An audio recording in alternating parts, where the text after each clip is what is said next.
driving and that. We love. Yeah, go on, go on. Um, all right, welcome back to the Facts Podcast, man. Back again. Another weekend of football. Again, and Um, I don't know. I don't know if it's like some people had a good weekend, some people didn't. But then. at this point, man, if you're not really going for anything, if you're not really going for any trophies, man, your season is trying to plateau out. So I will humble myself, say, nah, this is where the big leagues, you play in the big leagues, the big trophies Yeah, are yeah. big trophies are up for grabs right now. So, you know, but appreciate everybody that's been liking up the videos, man. I appreciate it. We got another 6 likes. Let's try to get to 10 likes, man. Y'all gave BK what he wanted, the 5 likes for the 5 goals against Chelsea. But we Yeah, need man. likes. We You need know what I'm 10. saying? You need 10 likes. We need 10 goals for the amount that's 10 likes for the amount of goals City scoring again. I mean conceding, sorry, against Mm, Spurs. Yeah, mm. yeah, yeah. They're conceding 10. I like It's that. gonna finish 8-2, Yeah, bruv. That's it. mad, bro. Yeah. So, all right, we got the boys in here, man. So we got MB, we got BK, and we got Lulu. But City Yeah. boys, man, talk to us. You winning the league? Man, I've been telling y'all since December we're winning the league. We are winning the league. Other than Spurs, like before, I was scared of Spurs because every season they always decide to turn up against us. But if Spurs cannot, I mean, yeah, the second half they almost came back, but bro, that first half was like it was a one-way game. So I feel like other than us playing Spurs, I think we're winning out the rest of our games. It's just if we can score a lot of goals to catch up or even overtake Arsenal, then we can manage to draw one game and still win the league. But yeah, I still think we're winning the league. We played. I think this week it was flipped the way the games went to how people like expected it to go because the game against Brighton was extremely easy and straightforward. I don't even think any of our players sweat that game. But then today against Nottingham Forest, niggas forgot how to play football for 60 minutes. I was like, what are these men doing? Ola Aina out here turning into prime Ronaldinho. I was like, bro, what am I watching? So it was a topsy turvy week, but to come out of those two games with 6 points, yeah, I feel like, and then we don't have to play Champions League, unfortunately. But like, yeah, we don't have that extra game midweek anymore when the league comes, so we have more rest. But I feel like, yeah, I feel like I don't see us, I don't see us fumbling this season. I think it's in our hands still if we win all our games or we beat Arsenal on goal difference and we can draw one game, then we're gonna win the league. But I like the way the team is playing. Obviously, today we didn't play that well. I think we're missing a bunch of key players. We're missing Foden. We're missing like Ruben Diaz, John Stones.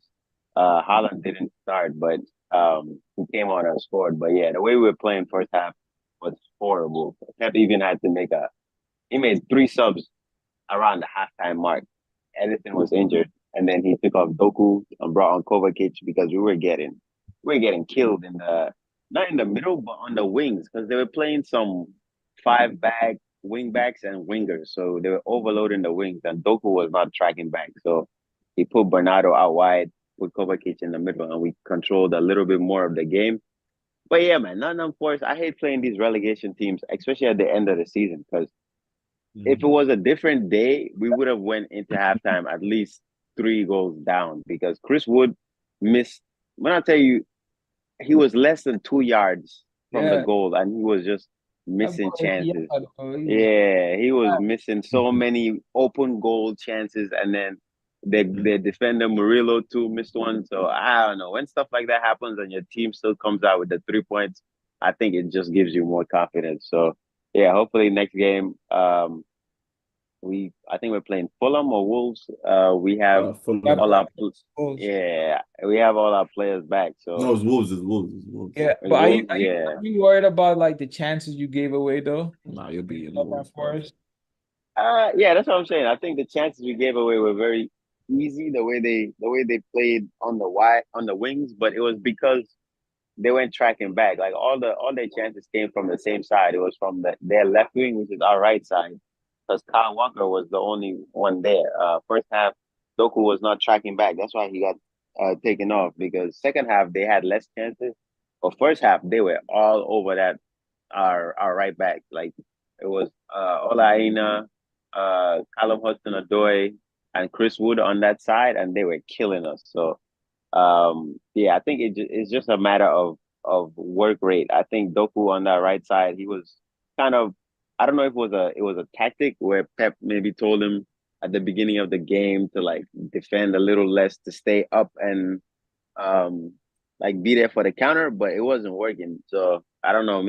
He took him off, but yeah, obviously you don't want to see your team concede that many chances, but we also created quite a couple chances as well. I think scoring off a set piece is always a good thing too, because people underestimate how crucial set pieces can be. Like if you can score off a set piece, like maybe every couple set pieces, like you're that's a guaranteed goal, because we be getting like 15 corners a match and not scoring a single one. So today it was good to see Vardiol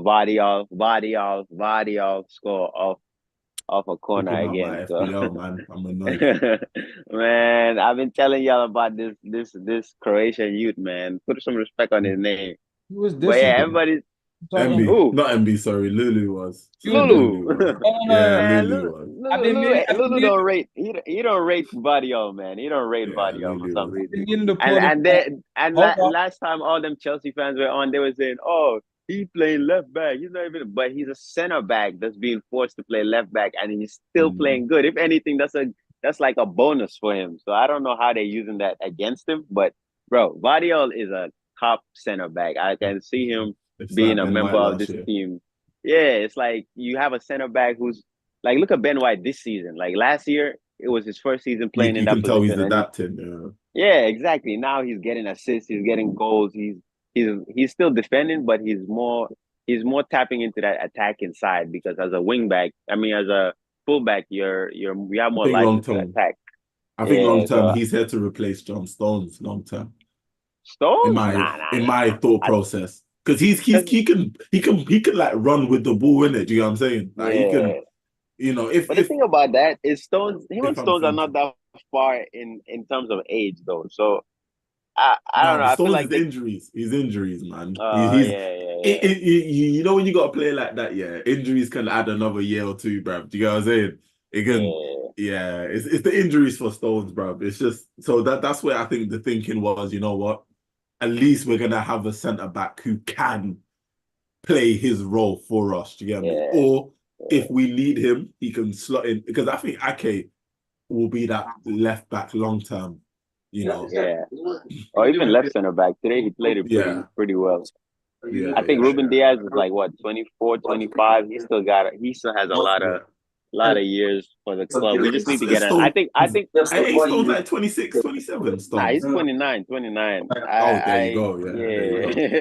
I forgot how old he was, bro. Yeah, yeah, yeah. There you go, Yeah, fam. so So, I think this window, I think we're definitely looking for a right back and a center back for sure. So we'll see what we right come up back. with. What's Yeah, up with my man? who, Rico? Rico. Yeah. Nah, he's there for the long term, but Kyle Walker is what, 32, Oh, a 33? I starting think starting right back. Sorry. So you no, I think Walker will still be our starting right back, but with Rico Lewis, because he can play right back, left back, and CDM, I think he's that utility right back. But I think Pep I hear would that. want to have like another just right back, like a player that's Yeah. only a right back, or left back even, because we don't have that. We have Sergio Gomez, but he be talking about he want to play right wing. I'm like, what are you talking about, bro?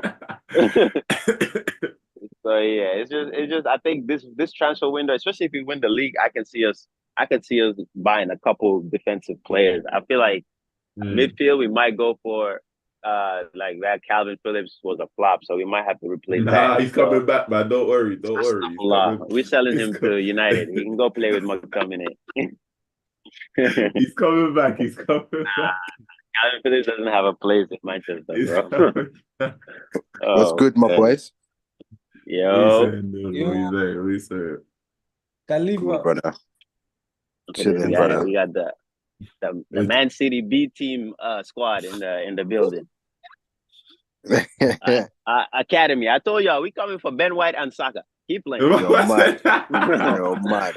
Actually mad. If anything, Saliba too is on the list. Just go another 2 years without winning anything. See if they're gonna stay. This is why we need to stop Man City. This is why. Acting like tyrants. No, damn right, fam. If you got it, you gotta spend it, man. Must move it like a dictatorship, bro. Dictatorship, fam. Botherland will come and invade your land. Yeah, Odegaard, De Bruyne is getting up there. Listen. If y'all can sell Van Persie to United, you have no problem.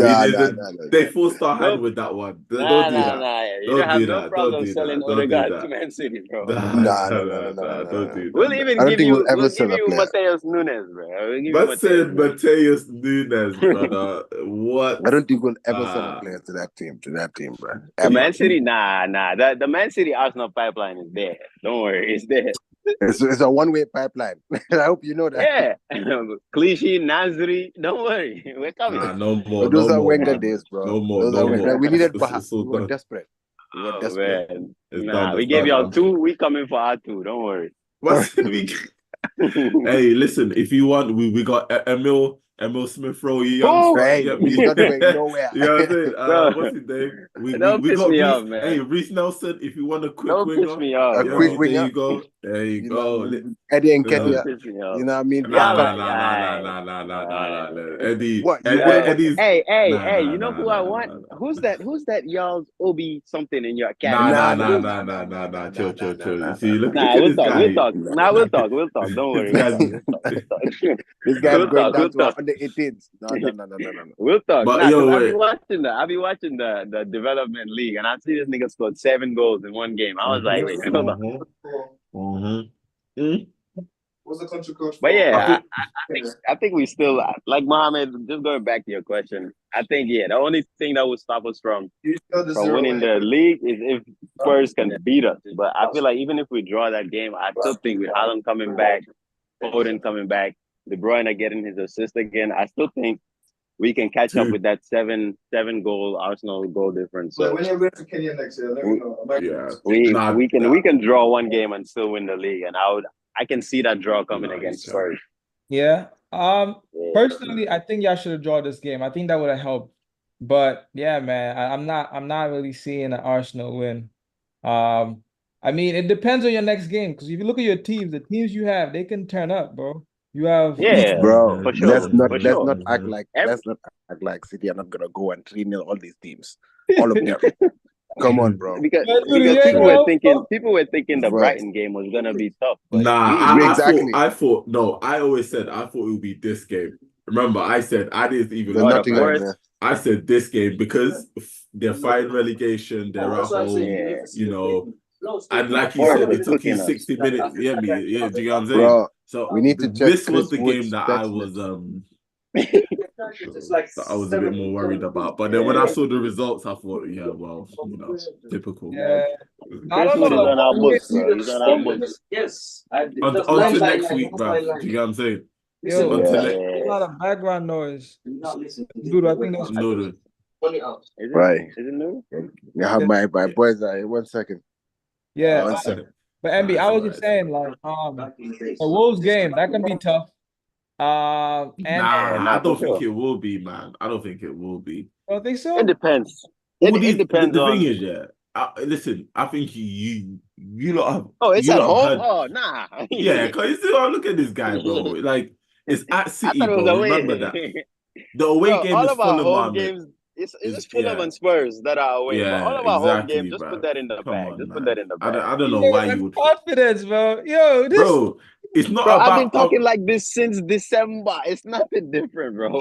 Brother, who goes to City and wants to play football against them and get to win at City? Like, let's be realistic now. Like, don't happen, bro. It's the Prem. No, Who? it can happen, but bro, like the run we're on right now, 30 It's games unbeaten, like bro, Edison relax, is it's yeah. out, bro. Edison is Okay, out. Chelsea came back okay, when they bro, go when bro. Martinez got no, but Edison. Okay, Edison was out against Madrid, and if Madrid couldn't beat us like in 120 minutes with Edison out, like I don't think we can. We have to be worried about no, but Wolves. he's banking on Wolves and Fulham, who literally know they're not getting relegated, who ain't fighting for nothing, who even if they lose, they Yeah, know they're on they. holiday, Come bro. on, bro. You. That's why I said right now you would want to face the teams who have something to fight for. Spurs, Yeah. Spurs, yes. no, West but Ham as well too, bro. West Ham ain't got nothing to fight for, bro. Oh, West Ham, that game Nah, they they can't. They can't get to any European competition. They're West Ham done. ain't fighting for nothing, bro. I don't know what you think West Ham are fighting for, bro. all right. We'll see. Bro, if they played maybe a Villa or they played a or you lot now, do you get what I'm saying? Like Well, I would there's want a City, bro. Our Arsenal game, I was hoping that would be City, bro. If that would be City, What? that would be You such a hater, bro. You better take care of Oh, Arsenal. You I talking about swear, Man bro, City? if we had man said you better take that care of game, Arsenal, I want Man. City if we could swap And that. it's at Old Trafford, man. I don't want to. If y'all lose that game, bro, I don't want to hear you that weekend, bro. Now look, I don't. listen, let me just say this right now, bro. If Arsenal need a point, they're getting a point. Oh I'm my not lying god. to you, bro. I heard that. I heard I'm not that. I lying to you. heard that. I I will heard tell you that. right now. If Arsenal need a point to stay up or to win, they're getting a point by force. Lolo I Mola. heard that. I heard that. I heard that. This Listen, this is at like I Old said, Trafford, bro. the only team right now where I, as an Arsenal fan, care about City games, I will watch is the Spurs one. I ain't watching no other games because I know what's happening. So until that Spurs game, I don't listen. I didn't even know the Haaland scored until literally like I think a whole 30 minutes after your game. Like I checked, I was like, oh wait, Haaland scored. I thought it was like Alvarez or someone that scored, bro. Like I didn't even. Yeah, I'm checked out with you lot until you play City, bro. Honestly, I'm Spurs. Honestly, there's no point, bro. There's no point, bro. These man have a whole week's rest, week in, week out, no Champions League. We have nothing All they until literally have to think about is FA Cup, and that's at the end of the season. Yeah, we're, bro. I don't Yeah, see You us. guys got the same schedule too, though, Arsenal. No, yeah, but but we have the league in our hand. That's what yeah, you're like saying. that's like Like Arsenal, we yeah, they have the same thing. They can win all of their games, but if we all win we all have to our do. games, The thing is, yeah, us winning keeps them on their toes in the sense where they know, cool, a slip up, we actually fuck up. Do you get what I'm saying? Oh, wait, okay, let me say this. Arsenal, do you need a draw or do you need City to lose? We need City to lose. We need City to yeah, lose. because even if we draw, A draw is we'll okay, but goal nah. difference going Yeah, sort it we out. need City to lose. We need them to lose. Like City drawing, yeah, we are still top and that air quote top, But yeah, we need City losing, then we're officially top. Do you get me? Right Oh, now, if they draw, they like it's goal difference. yeah, if Yeah, they draw now, and then it just matters who's gonna score more. and And Mohammed, you know how goal different goes, man. You know how goal different goes. and the thing You is, know how yeah, that story goes. What happened to charges, son? Give me back my title.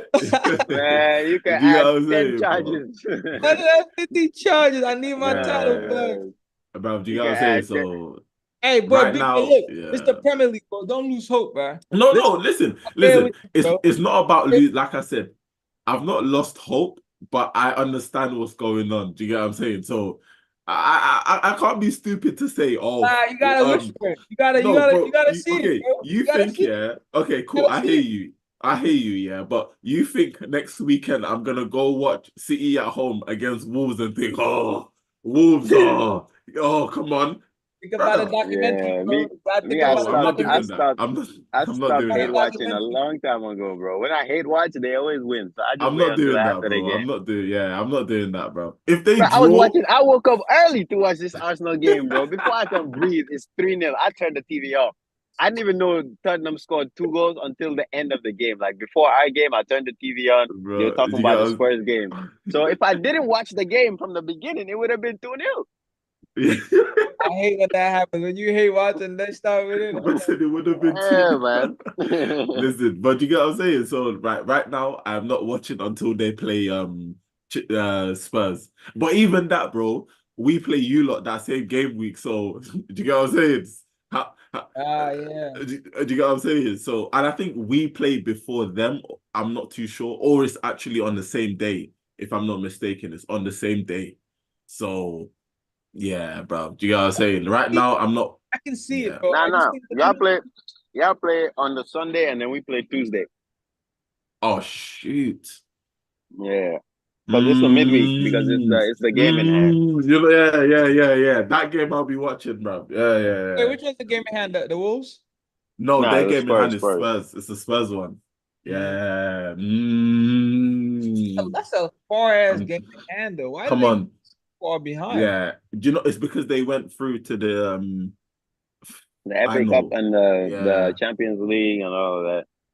Nah, yeah, FA Cup mainly. If you look, because remember, we played Chelsea because they didn't progress in it. So if Chelsea had beaten them, that Chelsea game would have been played.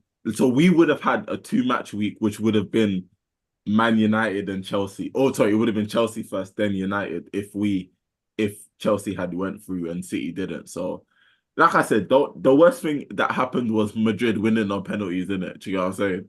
Because right now, Man City would have to go play Bayern Munich 2 legs and then sandwich that in between Spurs. Then we could hope for something. But as soon as Real Madrid won that penalty shootout, I said, yeah, this is going to be tough. And obviously, us losing to Fulham, you know, not even Villa. Aston Villa's a good team. Fulham, yeah, bro. That is looking like that Fulham drop points at home. It's the 2 points right now we could be sitting on. Do you get it? So it's mad.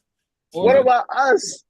We drew last minute to Chelsea, last minute to Spurs, last minute to Crystal. When I say last minute, I mean 96, 97-minute equalizers, bro. Yeah.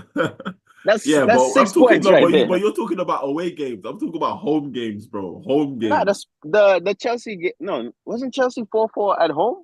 No, that was away. That was at Stamford Bridge. You drew 4-4. Oh yeah, the Crystal Palace and the Spurs game were both at home, and that's when Foden gave away that last minute penalty. Olise scored, and then when Kulusevski scored that last minute equalizer for Spurs. Those were both.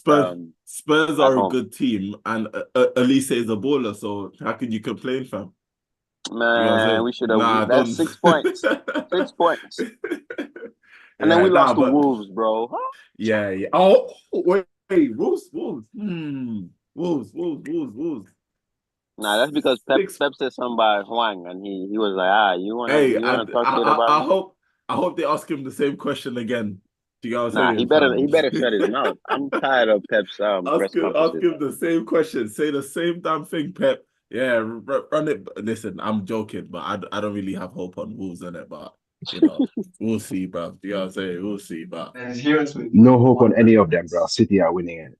Fucking hate this team, bro. Nah. No, I wouldn't say no hope. The thing is, Fulham away is 50-50 because when Fulham turned up, you never know. Fulham, when you got if you look at that Fulham team, Nunes and Willian and Emi, they can do a little thing, but would they? Is it away? Is it away at Fulham? It's away to Fulham. Do you get me?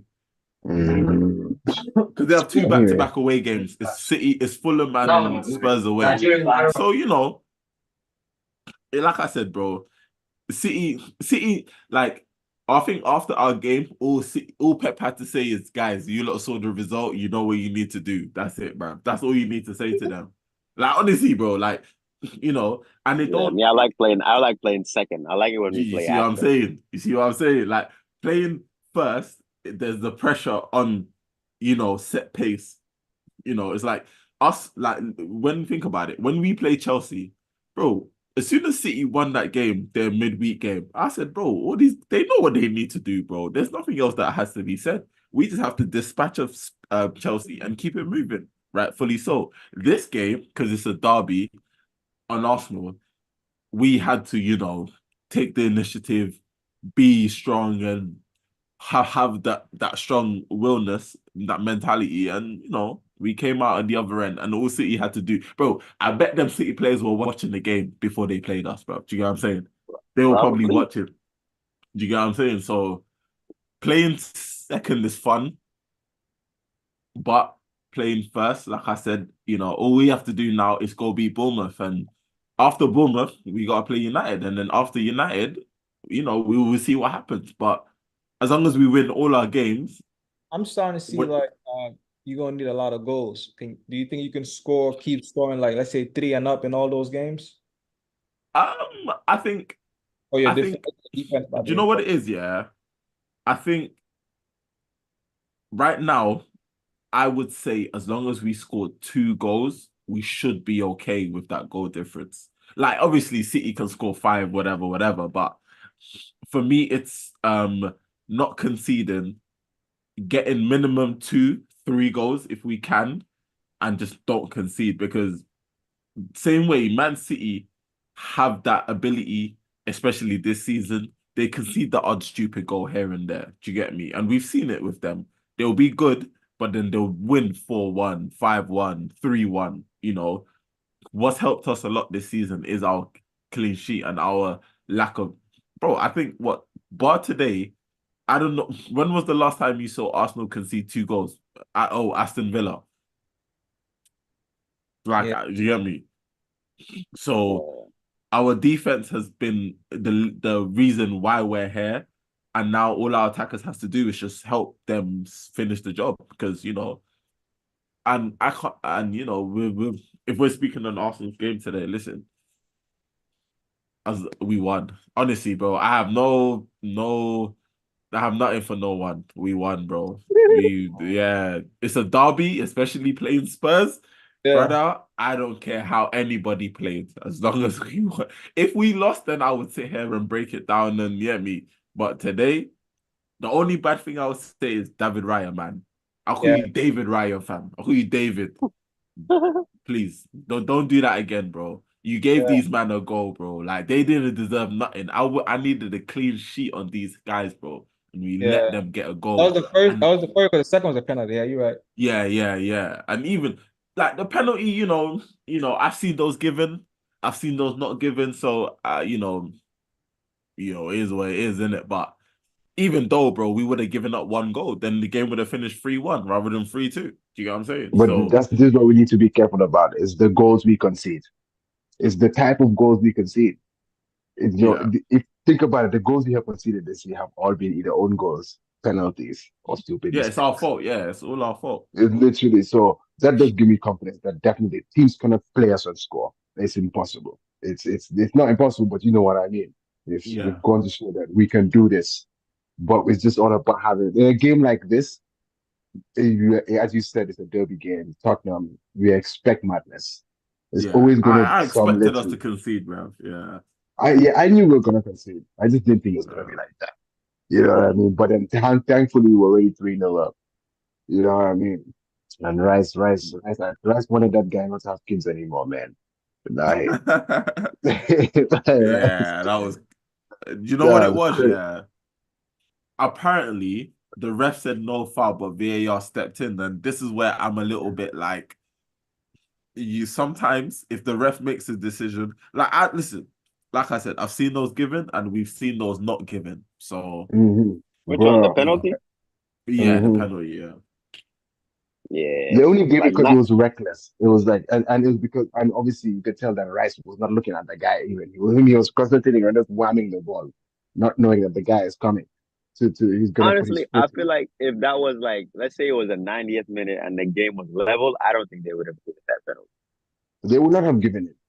It was like 92nd minute, the game is 2-2, and that happens, they're not giving that penalty. It's the way they use so much discretion in this league that pisses me off. Because if something's a penalty, you gotta give it a penalty, man.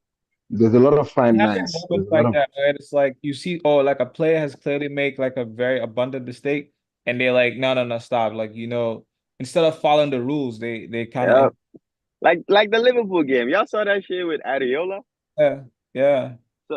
So like he caught the ball, right? And there was no whistle for a foul. There was no whistle to stop play. So he has the ball in his hands. His team pushes up the pitch and he rolls the ball out. And then as Gakpo is closing the ball down, because bro, you're the goalkeeper, you held the ball, now you put the ball down. That's in play. Bro, the ref blows his whistle and then walks up to Areola and says something to him and then calls the medical staff. This nigga was not injured until the ref came and spoke to him, bro. Yeah, you're right. All right, I saw that. I feel like the ref told him, yo, I just made a mistake. I'm gonna call the medical staff real quick. Yeah, man.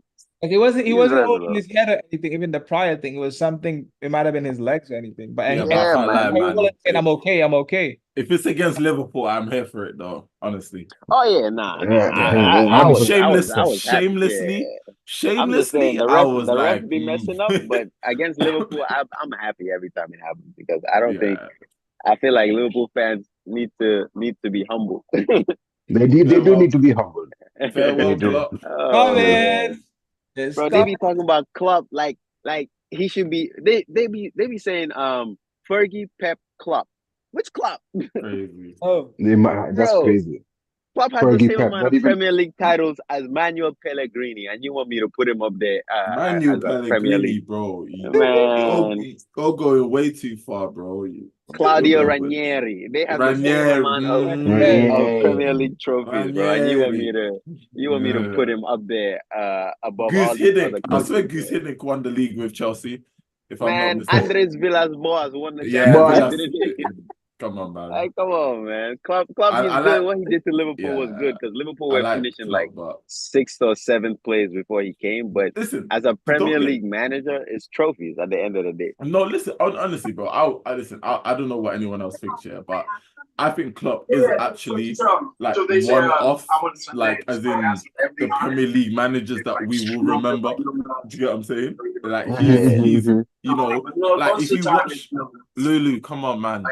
If you watch so I'm saying with this mum and meeting, please. Right. Yeah.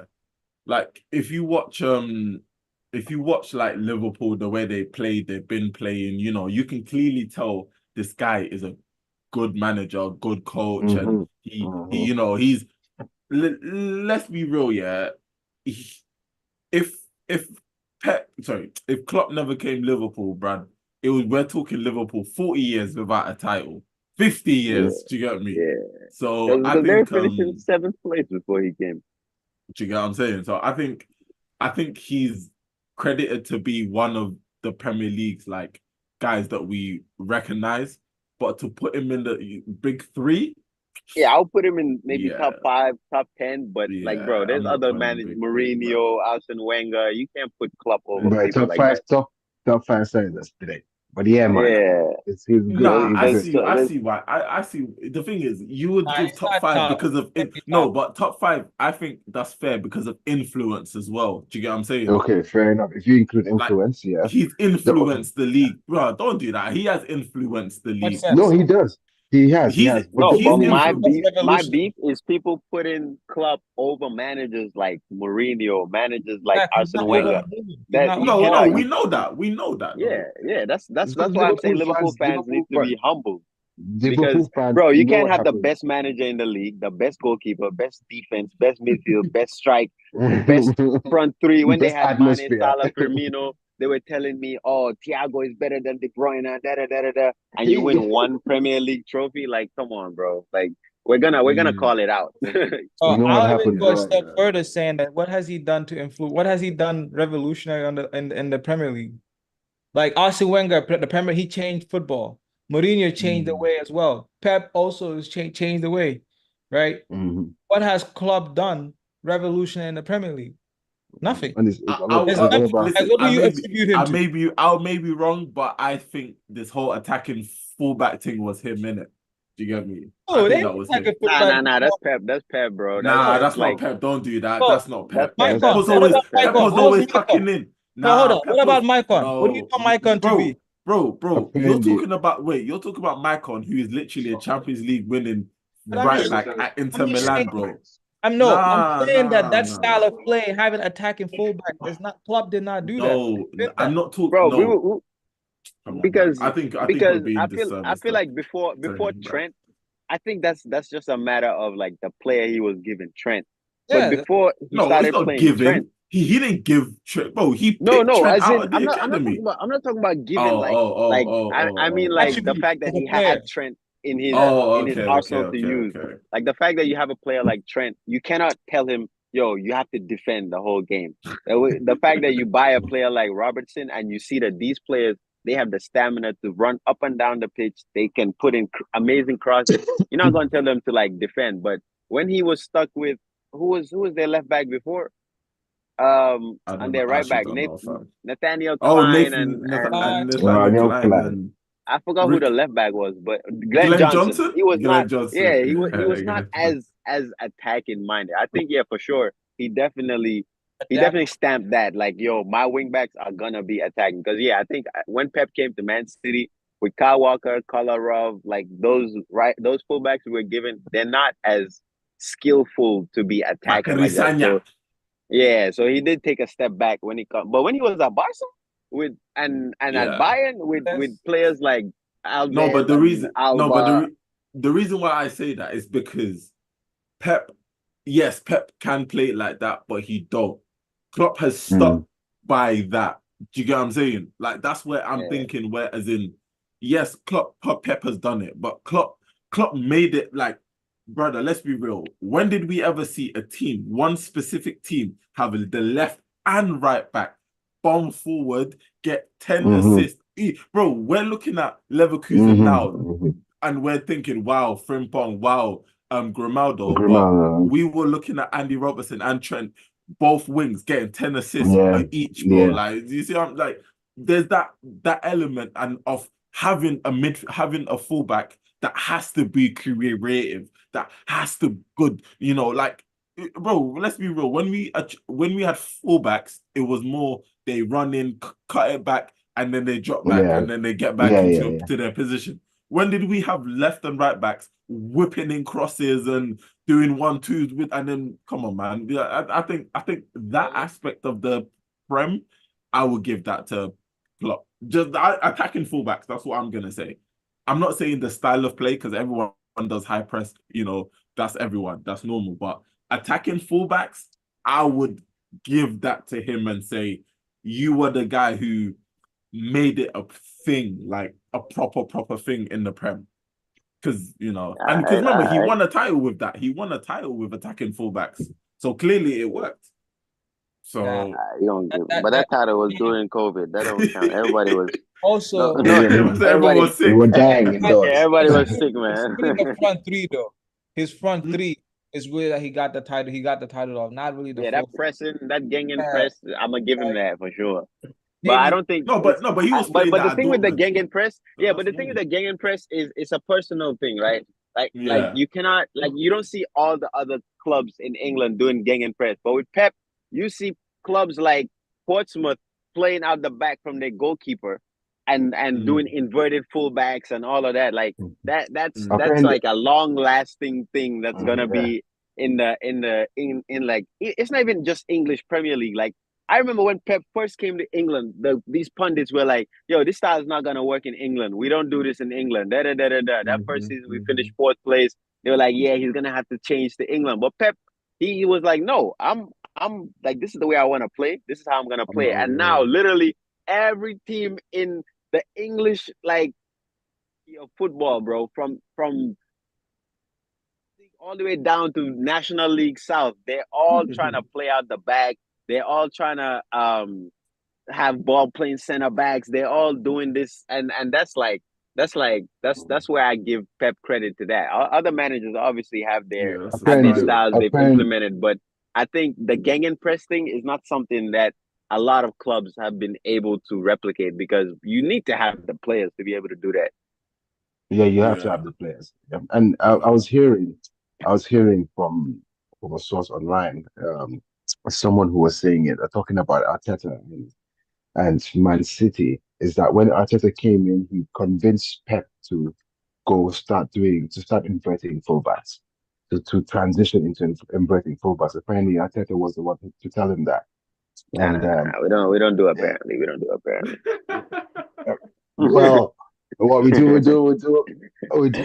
Absolutely. Oh man, I don't know. Nah, we need to see the files. We need to see the files. The one thing I would say is, I know for a fact defensively, City were better when Arteta were there.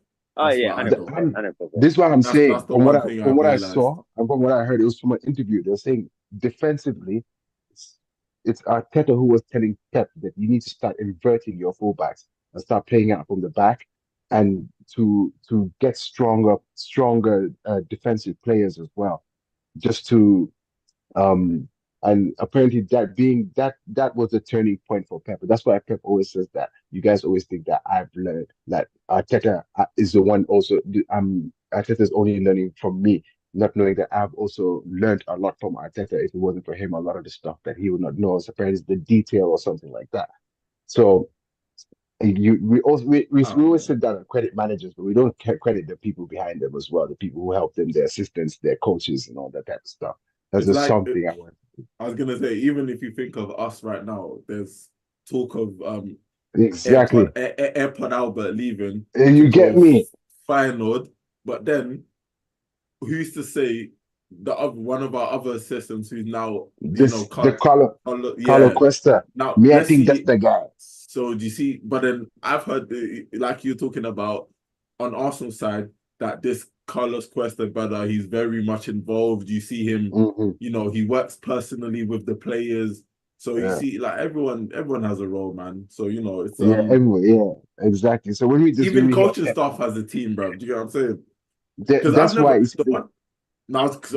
one thing I never understood was why Pep had so many coaches. But yes, I think now I slowly understand why he has so many coaches. Exactly. And Arteta was the one to introduce Pep to getting a set piece coach. And that's when they went for Nicolas Jover. And that's why Nicolas Jover followed Arteta to Arsenal. He knew Pep was gonna fire him, probably. Yeah, of course. He said, "This brother's not gonna keep me. Let me get." But there you go. It goes to show you're right. And Pep, I really look at it. Pep don't care about set pieces, bro. That's the thing. Arteta told him you have to start caring about. That's why he said you have to start caring about set pieces. You have to start caring about it. And if you think about it, a lot of Man City games that they have won. I still think some of the best manager in the Premier League. Of course. That one is bad. That guy just needs to tell you, look, you know what to do. You walk on the pitch and you become Pran Zidane. Scratch that, fam. As soon as you see him unwrapping that chewing gum, shit. No boy, when he starts going, hey, relax. Yeah, you know he's got a fire for you, especially if it's before halftime and he's chewing that gum intensively. Yeah, really, bro. Yeah, good luck. This guy must have had a mad gum sponsor, man. No, he did. He was sponsored by Fresh. Extra. Bro, man was doing up adverts and everything, bro. Yeah, crazy. Yeah, bro. Alex was something else, bro. Alex, when football scratch that. Man City, congratulations on your win. We expected nothing else, We weren't surprised. But we'll move on to the next on to next week. But now onto the Dude, I want to hear Noodle's take on the game though, because what game? What game? The Man City game? Yeah, the Arsenal. You don't care about. No, we're talking about the others. I don't care about Man City. I was gonna start watching the game. I just looked on Twitter. This guy scored. I was literally gonna say. I thought you was going somewhere else. No. I was literally about to set it up quickly and then ask him his. Go on, man. We got for us today. How you feeling? Boy, I'm feeling good, man. Honestly, I was confident before the game. On Twitter, if you guys saw it, I was confident. I already knew that we were going to beat Spurs. There was no doubt about it. But just before the game started, there was a little bit of a nerve settling in. because I know the first 10 minutes of the game, I didn't like how we were playing, but I guess we were getting into the game. Spurs were trying to, be aggressive. But then once that first goal entered, I knew it was over. But I was feeling really good seeing Partey in the lineup again. We can see how that man just makes everything connect. You know what I mean? Like he should be in jail. He's bruh.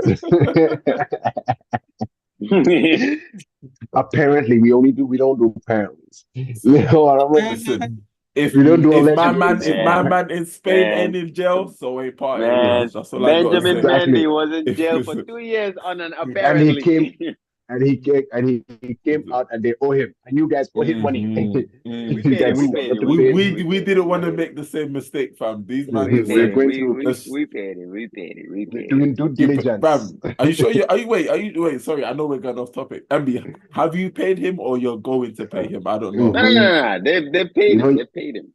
They paid him. Okay. It's like back pay or something like that. It's back pay. It's almost like a 1.5 billion euro or something like that. Okay. I wasn't sure if you have or you 1.5 million. Man, just add it to the charges. That ain't nothing. You see what I'm saying? This is why these guys add it to the charges, bro. Add it to the card, man. That ain't nothing. These guys, they talk with chess, boy. They need to take their trophies away. That's the only way. That's the only way they're gonna. Because the whole thing about these charges. We're going to topic. We're going to topic. Let me just say my piece, man. It's funny because the whole thing about this charges thing, it's cool, daddy da. But people want to take away from the fact that when you put 11 players on the pitch, no matter how many charges you have, it's not going to change the score of the game, bro. Those 11 players you're putting on the pitch are not some of them are not supposed to be there. Nah. Still. Because we had players like they talk about like Mangala and stuff, bro. Mangala on the pitch was a detriment to our team. So at the end of the day, it's all comes down to 90 minutes of football. So I ain't worried about these charges. Look, bring on the charges, man. To be honest, it's not 90 minutes anymore, mate. It's 100. Listen, Everton will be duck points and losing the game against what was it? Is it Arsenal or Chelsea? Chelsea. While Dele Alli was on the Sky Sports couch talking about the game, and the whole reason they were there being duck points was Dele Alli. So that man.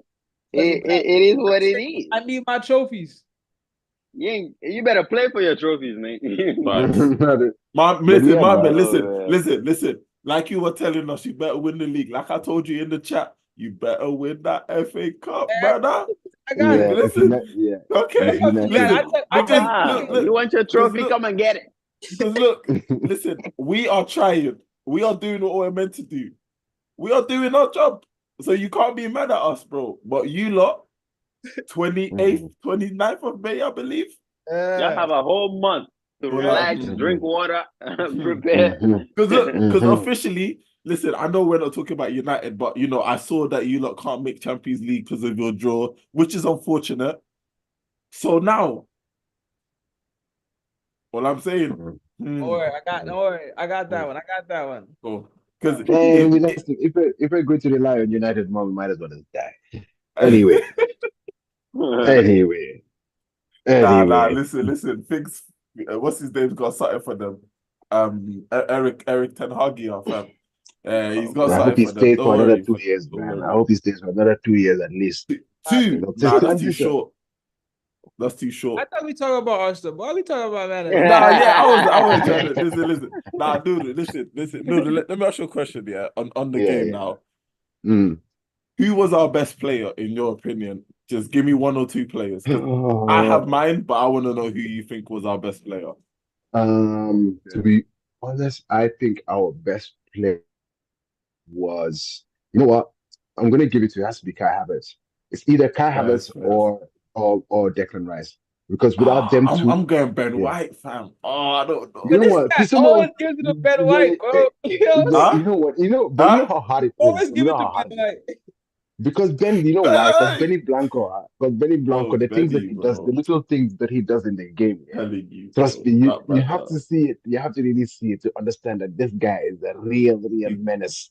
Like he's mad intelligent, bro. He's a mad he's so intelligent smart. baller, And you bro. know what? So I smart, never bro. really thought about his game like that. But people who have been I've been seeing on Twitter, people have been saying, like even ex-players and ex-managers have been saying the intelligence, the football IQ this guy has, yeah, is Intelligent, out of this man. world. And and you're right, Ben White did play great, but I think Kai Havertz Yeah. was essential. I And hear even that. Bukayo I hear Saka, that. even Saka today was on fire, man. And Saka from North London Derby is cash money. Always.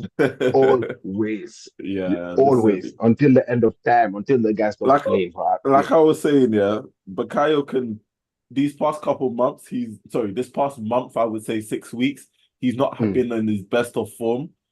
But mhm, if any game you want to say, guys, I'm sorry, let me show you mhm. this is the game.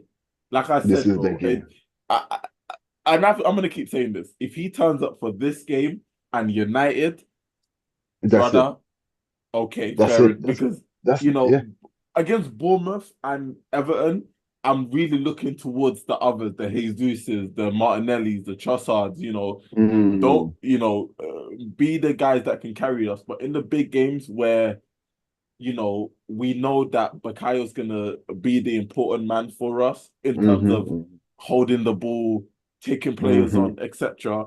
If he turns, but look at that goal he scored today, over the top, took it down well, cut in. mm, Yeah, Film. cash One on money, one, bro. 1v1 is cash Bro, money on that when side, this bro. and you see, yeah, where I always have this conversation about Saka is everyone always says, "Oh, Bakayo this season hasn't had a good season," but I said, "But bro, he normally has two people. Even listen, even Bayern Munich, who everyone talks about, we crashed out, bro. These man had two left backs playing right back, fam. Understand the situation. No, they had two left backs playing left back. Sorry, understand the situation. These man, they know you can't give Saka ISO 1-on-1. You can't do Yeah. that, bro. He Mm-hmm. he. It's like giving Eremi Oku ISO 1v1 whole game. Mm-hmm. He'll cook, bro. Mm-hmm. If you look at Chelsea yesterday, Madueke versus Luka Dean one Mm-hmm. on one, Mm-hmm. cooked him, bro. There's Mm-hmm. certain guys you just can't leave ice 1-on-1 on the wings, bro, by themselves. He's one of them. People want to talk Yeah. about Saka. Give Saka 1v1 whole game. If you don't cook, then he knows it's his fault, fam. He knows Yeah, it's his fault. 100%. But they're getting So onto him, they're fouling him, he's limping off, everyone's trying to get onto him, da, da, da, da. And the beautiful thing about today was that the Tottenham fans were like, oh, you let your country down before he took the corner, the first goal. Before he took mhm. it, they were shouting at him saying, oh, you let your country down and look, he That was scored. cheeky of him. Yeah. You know what I mean? So Holland, this That like was when cheeky it of comes to him. London derbies, Saka is just on fire, and Kai Havertz, this is what second North London derby, and the goal and an assist and just pure shit house. Really love it. You I'll know what say I mean? first because the first one he didn't start the He game. didn't really, So yeah, yeah, that's he what I didn't start mean. the game. So, So I'll say but this is the first. one where he's like on his form, he's on fire, he's integrated. You know what I mean? Mm-hmm. He's our number 9, Yo, bro. where's Lulu, man? Honestly, because I told Lou 10 Yeah. goals, he laughed at me. Lulu, Who come who on. 10 For goals? Bukayo Saka? MB, no, Oh, MB. Do you remember? Sacks. You remember? No, MB No, guy. Do no. you Kai remember Havertz, Kai when I Havertz. said Kai? I said, remember when we were talking? I said, guys, all I want is 10 goals and I'm happy. That's all I said. I Yeah. gave him 10 goals this season. I didn't put no pressure on the kids. I said, bro, your first time, you came from that terrorist of a club, that haram Mm-hmm. football of a club. The you Mm-hmm. know when you come to us, you actually have to be an energetic. According to Hmm? forwards, they play good football. So you can't say they play haram or Listen, nah. forwards play good football. Yeah, listen, they play moments that they have good football. I'll give them that. But remember, and I came here, I said, Kai, 10 goals. I'm not putting pressure on you. You are not the main man for us. We don't look towards you. So take that role. Like I said, like he had pressure as a team, always. Mm-hmm. But as an individual, the pressure wasn't on him. I Mm-hmm. wasn't. I wasn't. Every time Havertz came and played, and they tried to cook him, I said, guys, he's not our main man. Why are you telling me about Havertz when I got man like Odegaard, man like Mm-hmm. Jesus, man like Mm-hmm. Bukayo, Trossard, Martinelli? that I'm really looking to when Kai's just coming in and helping the team. And already, bro, this guy, I believe he's on 12 goals in the league, 12 goals and 9 assists in the league. Mm-hmm. So, Mad, imagine. That was a nice pass he gave to Saka, though. That was a do you get what I'm saying? Like, clearly he's got some ability. We're not sitting here saying this guy is the Ballon d'Or Zizou, bro. Do you get what I'm saying? No one is saying none of these crazy things, bro. But when you actually, are you saying he was a wasted talent at Chelsea? But they didn't bro, know how to obviously, bro. Let me flip it. Think of everyone that's left Chelsea who isn't doing well. Honestly, who isn't doing well, and you can let me know, because everyone that I know that was a good player or some worked extremely hard to recover from severe yo thing, Noodle, turn that. I don't. for 2 hours a day, Noodle. as well as stretching. What's that? What? You were hearing news in the background. Oh fuck! Boy, this yeah. bro. Mike is Yeah. stronger though. No, you know how far. So even me. God damn, this mic is crazy. Yeah. No, but like, do you get what I'm saying? Like, who has left Chelsea and they're not doing well, bro? Do you get what I'm saying? So it's clearly, you know, I'm not to say he weren't bad at Chelsea, because he was, but Chelsea fans, and this is where I never understood the amount of abuse and hate they sent to this guy was crazy. Into the fact is where and I said this and I'll keep saying this, Chelsea had him up top but had terrible wingers, trash wingers, bro. But yeah, he was the problem. But they had no wingers. All their wingers was Hudson-Odoi, Pulisic. Yeah. Who was the other brother? They had Ziyech and all of these man. They had all of these man on the wings, but Havertz was the problem because he weren't scoring goals. But yeah, and then he come Arsenal. We have wingers who can actually finish their meals, and he's not up there thinking, damn, if I don't score, nothing's gonna get done. Brother, make it make sense. And I've said this, bro, and I will keep saying it. I gave him this season as a grace period of being in the system. So next season, still give me these numbers, but now I look at your performances. Now I'm more judgmental on how you play. And, you know, like when I see him doing those first touches that he misses, cool, it's fine. Next season, I need to see less of that. And we're not on you. We're not like, for me, in it. And I've always said this. I like Havertz because I saw him at Leverkusen. I thought, wow, this is a good baller. He's clearly, you know, say if you think he's good or not, you can see his fundamentals. His touch is good. His link-up play is good. His finishing, when he wants to be, can be good. Do you get me? We've seen him miss some of the craziest stuff ever, but we've also seen him do some good finishes. So clearly there's a player in there somewhere. So now Lulu, where you now Lulu do you get me? I know he's not here, but Lulu, now who's the problem? Havertz, what? Now he's doing well at Arsenal. So what's the issue? Because you lot told us you bumped us. You told us, remember, guys, and I go back to when you lot had that live, when Mudryk joined Chelsea, you sat here and said, oh, our this, our not, our this, we're this, we're that. And they talked, and when they saw us Havertz, they said, oh, we got Caicedo, we got all of these man. Even the guy, Palmer, wasn't even meant to join them. They wanted Elise. They were tapping up Elise, and because everyone knew about that, they stopped and they went in for what's his name? They went in for Cole. And scratch that. If Pep Guardiola said to Cole, I'm gonna play you, Cole wouldn't have left, bro. Do you get what I'm saying? Let me ask you this though. So Arteta, Chelsea fans, hey, eat it. Chelsea fans, you see that? Eat it. Eat it. It tastes bitter, bro. You man are bitter, bro. You're seeing Havertz calling them all sorts of names, and he's performing well for us, bro. Start of the season, everyone was clowning him because he was playing centre mid. This is what you need to understand. This guy was playing centre mid, trying to understand how we play football, what it means to play in the Arteta system. slowly he's understanding, and guess what? He's understanding even more up top, bro. So let's go. Let's keep it going. Because what if he ends the season, bro? I'm jumping the gun, but I want to throw something out there, brother. Throw it. If this Havertz guy ends the season on 14 goals for us, and we even let's say we don't win the league, let's get it there. We don't win the league. We finish second. We finish strong. Yeah. Can we all sit here and say he's had a bad season as an individual? We cannot even, because we would all die for them numbers, bro. And for any player, to be banging in 14 goals, bro.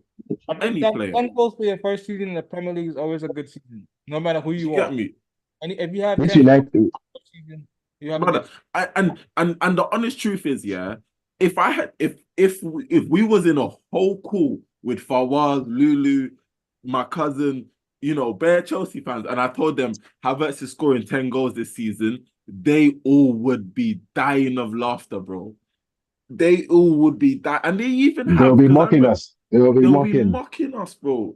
But now look, and like I said, I didn't even think I said 10 goals because I gave him 10 goals in the league as a sense where I understand maybe he might get 1 or 2 scruffy goals here. Maybe he might get a penalty here and there. You know, 38 games, 10 goals it's a realistic thing. But now this guy's on almost 14. Come on, man. Like that's good. That's great, man. That's same non-penalty goals as the Cole Palmer, by the way. But guess what? But Cole Palmer should win. But Cole Palmer should win PFA Player of the Year. Make it make sense, man. Make it make sense. Make it make sense, man. Make it make sense. Because I don't understand. Listen, I'm not even hating on Cole because he's actually good, isn't it? I would take him at Arsenal. Hold on. But what did you say? Arteta has stumbled upon this Kai Havertz playing up front because for the longest he wasn't doing it. And there were certain games where I think the first time he actually did it, the second game he kept Jesus. But Noodle, you might be able to agree or disagree, but I will say, I think Arteta's realized you can't play Havertz and Jesus together. I'm gonna say that. Yes, I'm gonna say 100%. 100%. That's what I'm gonna say. They're two different profile players. They give you two different options in terms of when you have Jesus, Jesus, the type of player he is and the way what Havertz gives you more of a little bit of a tactical edge, which gives you a bit more structure, right? And obviously you can see with his movement, can go long to his strength, you can go long to him. And in situations we need to go long so he can fight for the header, right? And we can win the second ball because sometimes it's not all about playing from the back, right? It's about exploiting the back line. And especially like a game like today, Tottenham's physical presence is inferior to Arsenal. So it only makes sense to not put Gabriel Jesus in the game to make him start. And you could see who's more of a goal threat, Jesus or Havertz? Do you know what it is? Yeah, I think it's Jesus. I personally think it's Jesus, but it don't help. He's on 4 goals, in it. So I don't. You know what? You know what I'm saying? Like it don't. Whatever I say don't make sense because he's on 4 goals. like Rice is on 6 goals, bro. Rice is on 6 and goals. 7 assists. Gabriel Magalhaes, I believe, is on like 4 goals. I believe, bro. Like, you know what I'm saying? You know what I'm saying? No, that's the thing. Havertz is a more of a goal threat than Jesus.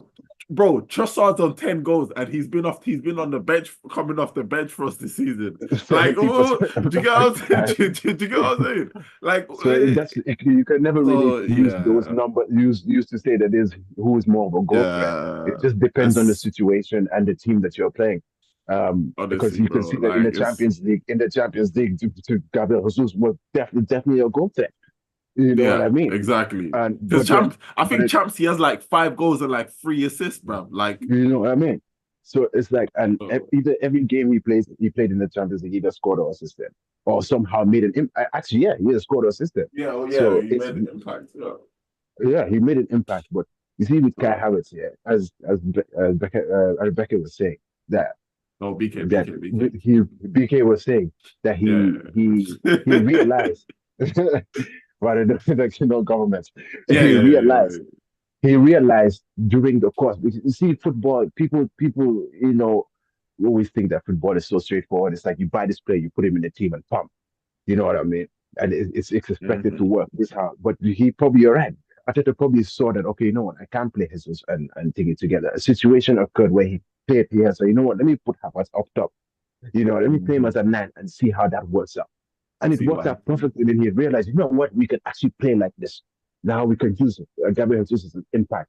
But this is what Arteta is trying to build. He's trying to build 3 different teams.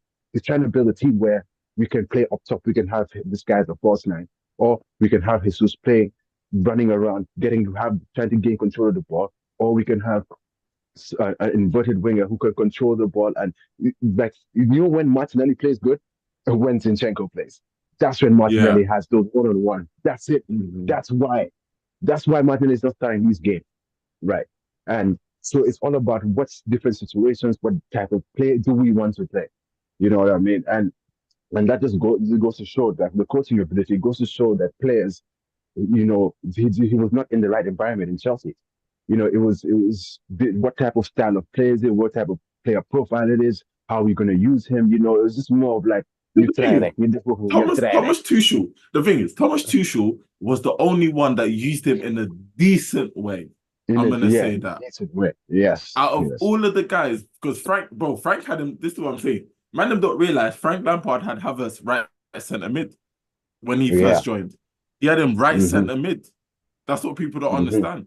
Tuchel was the one when he switched to this back 3, played him as a 10 in inverted 10, whatever you want to call that. And then he had that good spell where they went on to win the Champions League.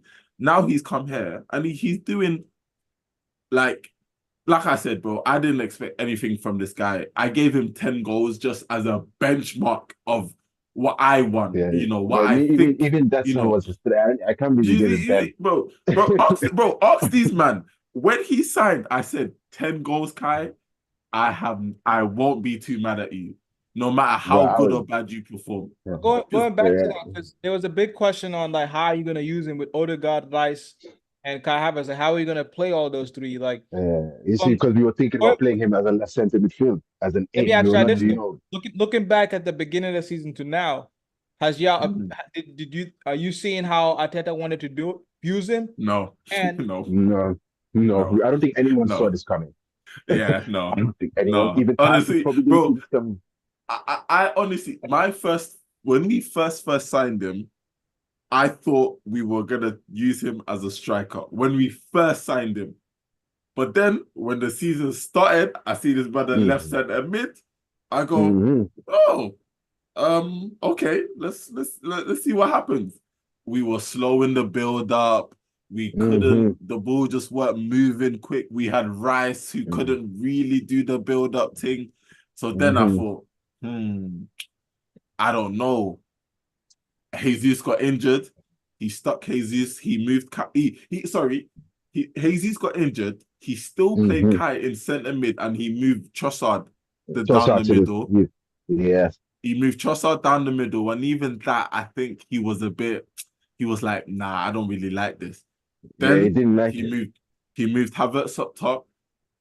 It was okay, but you could see some 1 or 2 signs, and he kind of kept on persistent with it. And then that's where I believe the relationship with Odegaard came in. You see, that was an important thing. You can see that when Odegaard and Havertz play, Odegaard knows I can give this guy a ball over the top, and he's tall enough. He can take it down.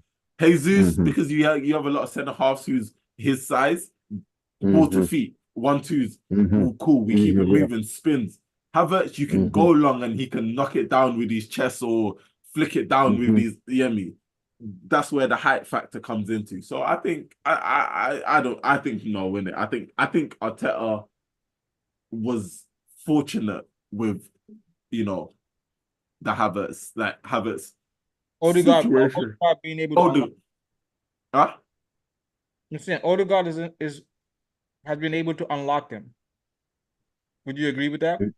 I wouldn't use the word unlock. Yeah, I wouldn't say I don't unlock. know. But I would say he's been the player that's helped him. Yes. I don't know. Unlock, exactly. unlock, eh? If he bang like 20 league goals, then yeah, for sure. But That's do fair. you know what I'm saying? Like, I guess what I'm trying to bro, say is, do you think yeah. Havertz plays well in that team without Odegaard? No, I don't think he does. No.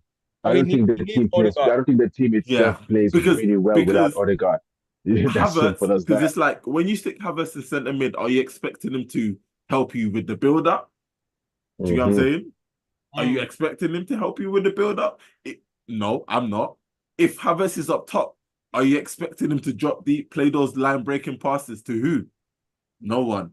Rather, if he has someone like Odegaard next to him, he knows I can do the 1-2s with him, and he's good enough to find me. Do you get me? And all I gotta be is in the right position.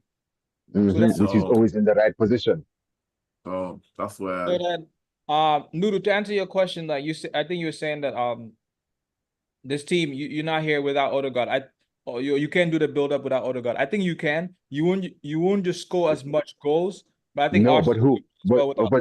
But think about it. Think about it. Yeah. Yes, we can. Havertz can do that. do Havertz can do that as well. I don't think so. Bro, there's no player. Listen to me. There's no player like Martin Odegaard. Can I just say? I think Nuru, I don't know if you might remember that actual game, but do you remember there was a home game where he played Havertz in the 10 and he rested Odegaard and it didn't work, bro. It didn't work. It didn't work. I remember that. Didn't I was work, like, man. That's when I reiterated in my head that without Odegaard, it didn't work, man. It's not going to work, bro. I can't remember I wish I remember the game, but I know I remember that game. I remember because I was even like, okay, I was like, okay, let's see. Maybe he's a left footer, he's silky, but no one is Odegaard. You cannot get the ball off Odegaard, bro. Impossible. It's 99 times out of 100 you're not getting the ball off Odegaard. And Odegaard, his just silkiness and you can't replicate that. The only player profile we have someone close to that is Fabio Vieira, right? And we haven't really seen him in that position long enough to be there. You know what I mean? Yeah, we'll see him next year, bruv. We'll see him next year. And I think Arteta has a plan for that guy. I think that guy is going to be something else. Yeah, we'll see. But is this Kai Havertz Odegaard? Is this a temporary fix, or is this something that you could build up going forward? Nah, this is something that you should definitely build up going forward. You don't change what's not. You know what I mean? Like if it's working, don't change it. If it's the reason I'm saying it, right? The reason I'm saying that, right? Because I think Partey being in that team just gives you like if you guys had Partey throughout the season, I think you probably don't lose that Fulham game. I think you are still in top number one. I heard that. Partey gives a lot of stability. Huh? I heard that. I said he gives stability. Like you see with today, it allows the guys the freedom. And the reason I'm saying that is right. So if you think of Partey, if Partey is gonna be in the team next season, yes, or do you see that or no? I'm 50. He's gonna be in the team. I don't know. I think he's gonna be in the team. I don't know. I think we're gonna see. He's gonna be in the team, right? But we're definitely gonna sign a backup. Definitely. Do you know what it is? Yeah. No, do you know why I say I don't know? Because he's the only one we haven't heard about contract extension. Do you get what I'm saying? I know. He's the only one. How long does he have left? How long does he have left? 2 years. I think so. A year after this year. Do you get what I'm saying? Yeah. Which is exactly. He has 2 years, and there's a reason why, right? And but I don't even count that as 2 years, but we're in April, man. Do you know what I'm saying? That, so basically a year. Basically a year, bro. And he's the only one. But the point I'm trying to make with the Partey thing, I don't know, man. If you have Partey, Havertz, Odegaard, all in that team, and Rice, there's not a lot of wingers. There's not a lot of attacking play. You only have Salah. I mean, you only have Saka there. So what do you mean? Goals. I'm thinking about goals. But bro, you guys, everyone is thinking. Just think about it, right? You're not gonna have enough runners. Everyone says goals. You need a striker. You need that. Are people forgetting how many goals we've scored with the current team without even Partey playing? Have people forgotten how many goals we have scored this year itself? Can you replicate this? I don't know. I would say too that I think if Partey was there, maybe Odegaard gets more goals. I would say that. Like last season, I would say that I don't know about I don't know, but I would say I hear what he's saying, but I think if Partey's there, maybe Odegaard gets one or maybe like an extra 5 goals. You know, I think Partey. Listen, Partey. You need goal scorer. Look at City today, right? I mean, I stopped watching the game too at a certain point when I just saw like fucking this guy Chris Wood refused to score. Like he literally did not want to score. I'm like, all right, you're gonna lose, bro. Lose on your own time. I'm not watching this shit. Man probably had a thing down some I know I had a bet. Had a bet like a £20 bet or something on the game. But what I'm trying to say is that like Haaland comes in, boom, scores, and whatever Nottingham Forest thought we're gonna do is over. It just kills the game. Yeah. In terms of just winning trophies and getting over line, bro, you need that person that just scores goals. You know what I'm saying? Like if you look at even Chelsea, like if they had that, boom, they don't lose that game. United as well, bro. I mean, if Højlund steps up, we don't draw those games. So there's certain but you guys couldn't have expected Højlund to just come into the team and just be scoring 20 goals for you guys. Football don't work like that. The point I'm trying to make is right. There's certain games, if you're trying to win, you need that person that no matter what is happening in the game, no matter what's going on, they can always. Can I say? Can take the key. Wait, no. One last point, right? No, I was gonna add to your thing. I was just gonna add to your thing. But I was after this. Yeah. My bad, that sounds crazy. But if Benzema is in that team in Real Madrid, man, they don't go to penalties. I heard that. It's a goal. Yeah. But like no, but what I want to say is that does that player only have to be a striker or can it be a winger? Do you It has to be someone that's a natural goal scorer, and that leads to be but then you know, like Ronaldo and all these players are like that's why I'm asking, like, because a winger can be a natural goal scorer too. Do you know what I'm saying? They have to be someone that's ruthless. That's the point I'm saying. Ruthless, like okay, fair. Goal, you give me the second one, I'm scoring. You give me the first one, I may miss that. Second one, I'm scoring. Nah, you're right. But I think that will come. I think it's weird because I wanted that last season. Do you hear me? I was shouting out for a striker the whole of summer, fam. The whole of the summer, I was shouting out for a striker, man. I was shouting out for, so, you know, and yet again this summer I'll still be shouting out for a striker in it. So, and like we've been linked with one striker who, you know, I did want him to come to Arsenal. I still do slightly, you know, though he went Vlahovic. Even though he went Juve, I'm annoyed, but you know, I would still like him at Arsenal. So I think Mohamed, you're right in that sense. We still do need that killer. So, well, like I said, bro, if Jesus was on 11 goals, we wouldn't be saying this. We will not be saying this. We will say next season. I'm waiting for you. You know what I'm saying? So it's like it's the ones like he cursed himself by saying that. I don't. Yeah. So listen, like I said, man, I don't think we will get a striker if I'm being honest, but we're not getting one. Because you don't think Arteta wants one, or you won't be able to afford one. I don't think. No, we can afford. We can afford. Do you know what it is? I think personally, it's not on the high. I think they're looking at midfielders because our back, like the defense is set. I don't see any ingoings or outgoings, except is maybe like a youth player here. Or how old is Gabriel? 25. Yeah, 26. No, he's 26. He just turned 26. Yeah, that line is pretty young then. But you get what I'm saying? But they're all young. You need backups though. Why do we need backups? We have backups. If one of them drops out, the quality. I can tell, bro. I can know, but that's okay. Now it's like Arsenal's back five, including the goalkeeper. We know the only position that we've been iffy and jiffy is that left back. But we all want Timber in that left back. As I can only speak for me.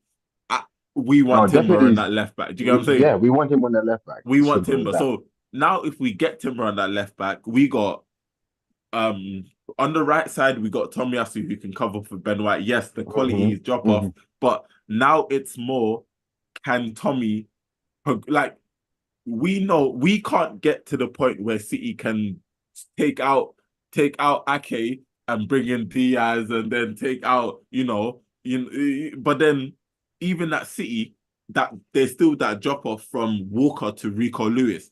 It's obviously it's huge, but because Rico Lewis is actually a good footballer and he steps up when he's needed, no Man City fan is talking about like obviously MB was saying they want a right back, but if Kyle Walker's calm next season and Rico's there, I don't think MB would do too much complaining if that's their two choices. You know what I mean? So now defense is set. Midfield is now where we need to look and say, okay, El Nene's leaving. I believe they'll sell Sambi Lokonga, if I'm being honest, because he's still in our books, but I believe they're gonna sell him. I also believe if a good bid comes in for Emil, there's a high key chance they'll let him go. High key chance, I'm gonna say that. So now we have those three midfielders that could go. We need to bring two in, and two of quality where we can rest the Rice maybe in one game. Do you get me? Or two games that we need. So I think they're looking into that midfield now. I think that midfield, and listen, Sambi Lokonga can probably come and sit on that bench, but I think they will get rid. I think they'll sell him personally. They'll sell him. They'll sell him because he want to play first team football anyway. Yeah, I think they will sell him. What about Nketiah? So, he's gone. He's gone. I hope so. Let me say that. Inshallah. Yeah. I listen, Eddie. What about Ramsdale? Ramsdale's leaving as well. Hey, listen, you see with Ramsdale, you see with Ramsdale, it's simple as he signed a 4-year deal. No, bro, with Ramsdale it's simple. He signed a 4-year deal. Either go find yourself a new club or continue pushing with the boys, and when your opportunity comes, you take it and you play well. Ramsdale's leaving. If I'm him, like you officially got that stain of being relegated off your resume. Now you have to leave and like go do it. You see what Martinez did when he left. You know what I'm saying? Yeah, true. And Leno is having a decent career, and I think he's above Leno in terms of goalkeeping. Is he above Martinez? I don't think so, but. You know, anybody that was behind him he's not a better shot, but Aaron is not a better shot stopper than Bert Leno anyways. So how much is he a better goalkeeper? I would say he is. Nah, not shot stopping, bro. Not shot I wouldn't say stopping. he's a better shot stopper because Bert Leno is a really good shot stopper. Bert Leno's a really good shot stopper, bro. Like Bert Leno is better when there's. I've always rated. Where was Ramsdale before? What team did he get relegated with? Sheffield. I remember him having a good season there. I remember. I'm not He's saying always been a great shot stopper, and I would rate him over Leno. For me, fair. I think he also as a goalkeeper all around. I think he's a better because I feel like Leno, man, and he had a lot of. Ramsdale has some mini mistakes, but he doesn't let you down. I feel like Leno let Arsenal down a few times when he was there. So as an all-round goalkeeper, but then when you got Mustafi and David Luiz, I can't really judge. It's just like Onana. Onana is not a bad shot stopper. Man saying I don't, bro. You see that? Yeah, man said I don't know why you look. I wish you man had Mustafi for a year, bro. I wish you man had this brother for a year, bro. Oh my days, bro. I wish. I absolutely wish, bro. Bro, imagine having two Lindelofs starting. Imagine that. Just imagine Lindelof times 2, bro. Left and right back in your centre halves. Oh, and you're telling that's horrible. Yeah. Just like, the whole game. Let me know. You know what? The goals we used to see going. Let me take away David Luiz because he was actually a good defender in his heyday, fam. Yeah. That Socrates and Mustafi, bro. The worst duo. Worst pairing. Don't do that. You used to rate him. You used to rate Mustafi. Yeah, I used to. Don't do that. Yeah, but then I watched him. When you used to rate someone and when you actually watch them is too better. I used to rate Marcus, and you know this. I still do, but I am on him because he has been pants, bro. You get me? I'm hearing Arsenal rumors. I don't know how I feel No, no, about no, no, no, no, no, no, You no, don't no, want no, it? no. Don't worry. No, no, no, no, no, no, no. You You taking can stay. No, no, Arsenal? no, no, I no, was no, on no, Twitter. I was no. saying Listen. maybe you never know what Listen. Arsenal can pull off with this guy Listen. on the left, man. Do you You know know what what it I is? mean? Yeah. Do you know what it is? Listen. I am a firm believer of if you get that guy down to London with the lifestyle, he's cooked. Oh my Stay up God, there, you're bro. right. Stay up there, You're bro. right. You think You're right. I want You're Rashford right. to be going tape with all these ballers with what's his name?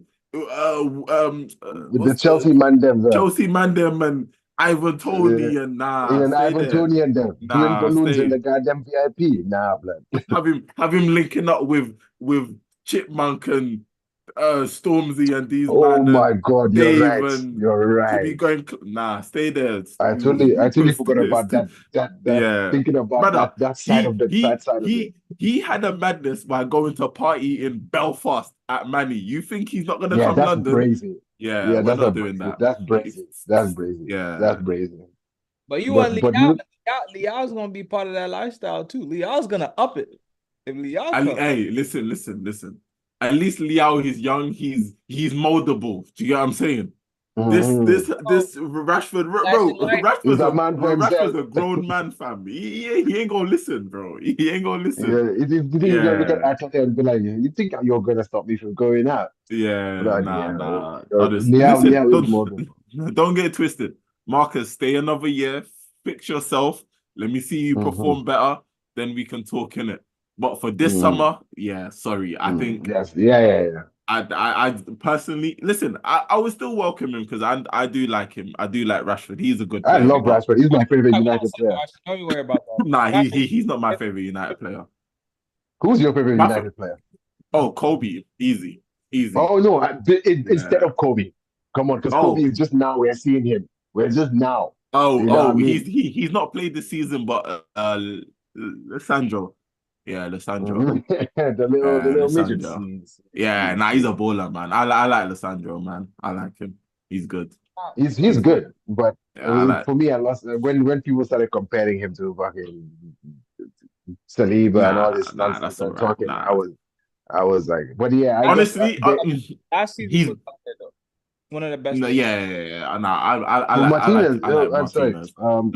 Yeah, I like Martinez. So I would say I like Onana, honestly, but yeah, I have to be quiet with that one. You have to be very. Well, I'll give him credit. Credit. He has been stepping up lately, and no, boy, footballer, it takes time, my brother. You see, us fans we're impatient, but the coaches and the player on the pitch, and I think I can see what Ten Hag wanted from him. I understand what he's wanted to do. And bro, listen, he's taking on the honest truth is he is actually the best ball playing goalkeeper in the league. He actually, but the way how far he comes out, he's better than Edison. He's better than Edison. I'm he's playing better, with the ball at his I've feet, seen bro. some sort of chops this guy has done to players here and sent some players away. I was like, the composure that he has here, and that just it's very the type of player he is. You can tell accuracy too is great. Those are my two. I'll be honest, yeah. I'll say this as well. I did like Anthony, but the gas United fans threw on him, I just couldn't anymore, bruv. I couldn't, especially against us. That first goal. That first goal. Yeah. After that, I hated him. I didn't care what. I couldn't, bro. I hated him. Not even that. Yeah, I didn't hate him. But when you start seeing when I saw them United fans, I said, nah, I can't. I said, I just couldn't. I said, you can't give them the fire to. I couldn't, bro. Yeah, the one brother I'll always hold my hands up is the one thing is always Kobe, and I'll say you man don't deserve him. And I'll keep saying that. You don't. The way your club is, Mohammed, currently in this current space, you don't deserve that guy, fam. Kobe been in there, bro. He's listen. I'm not denying none of that, but I'm saying at this moment in time, at the 28th of April. He got 28th of April, brother. We don't believe you. At 28th of April, you don't deserve that guy, fam. He hasn't if he does it again, then you can make that statement. Right now, But for me, it's not even that. I think Kobe can It's do it not. again. I think he's that type of player. you I gotta think he's the show me, type of bro. player You gotta show he me. You can do gotta it. show me. He's doing it. He's doing it. But bro, it's the players around him as Listen, well. I He's making other players look good. So imagine if he was in a team where everyone around him is good. Imagine the Scratch madness this that. guy can be Scratch pulling that. off. Scratch that. Scratch that. Let me say this. Imagine he's in a team where he turns around and he actually sees defenders behind him. So you don't have to worry. Like exactly.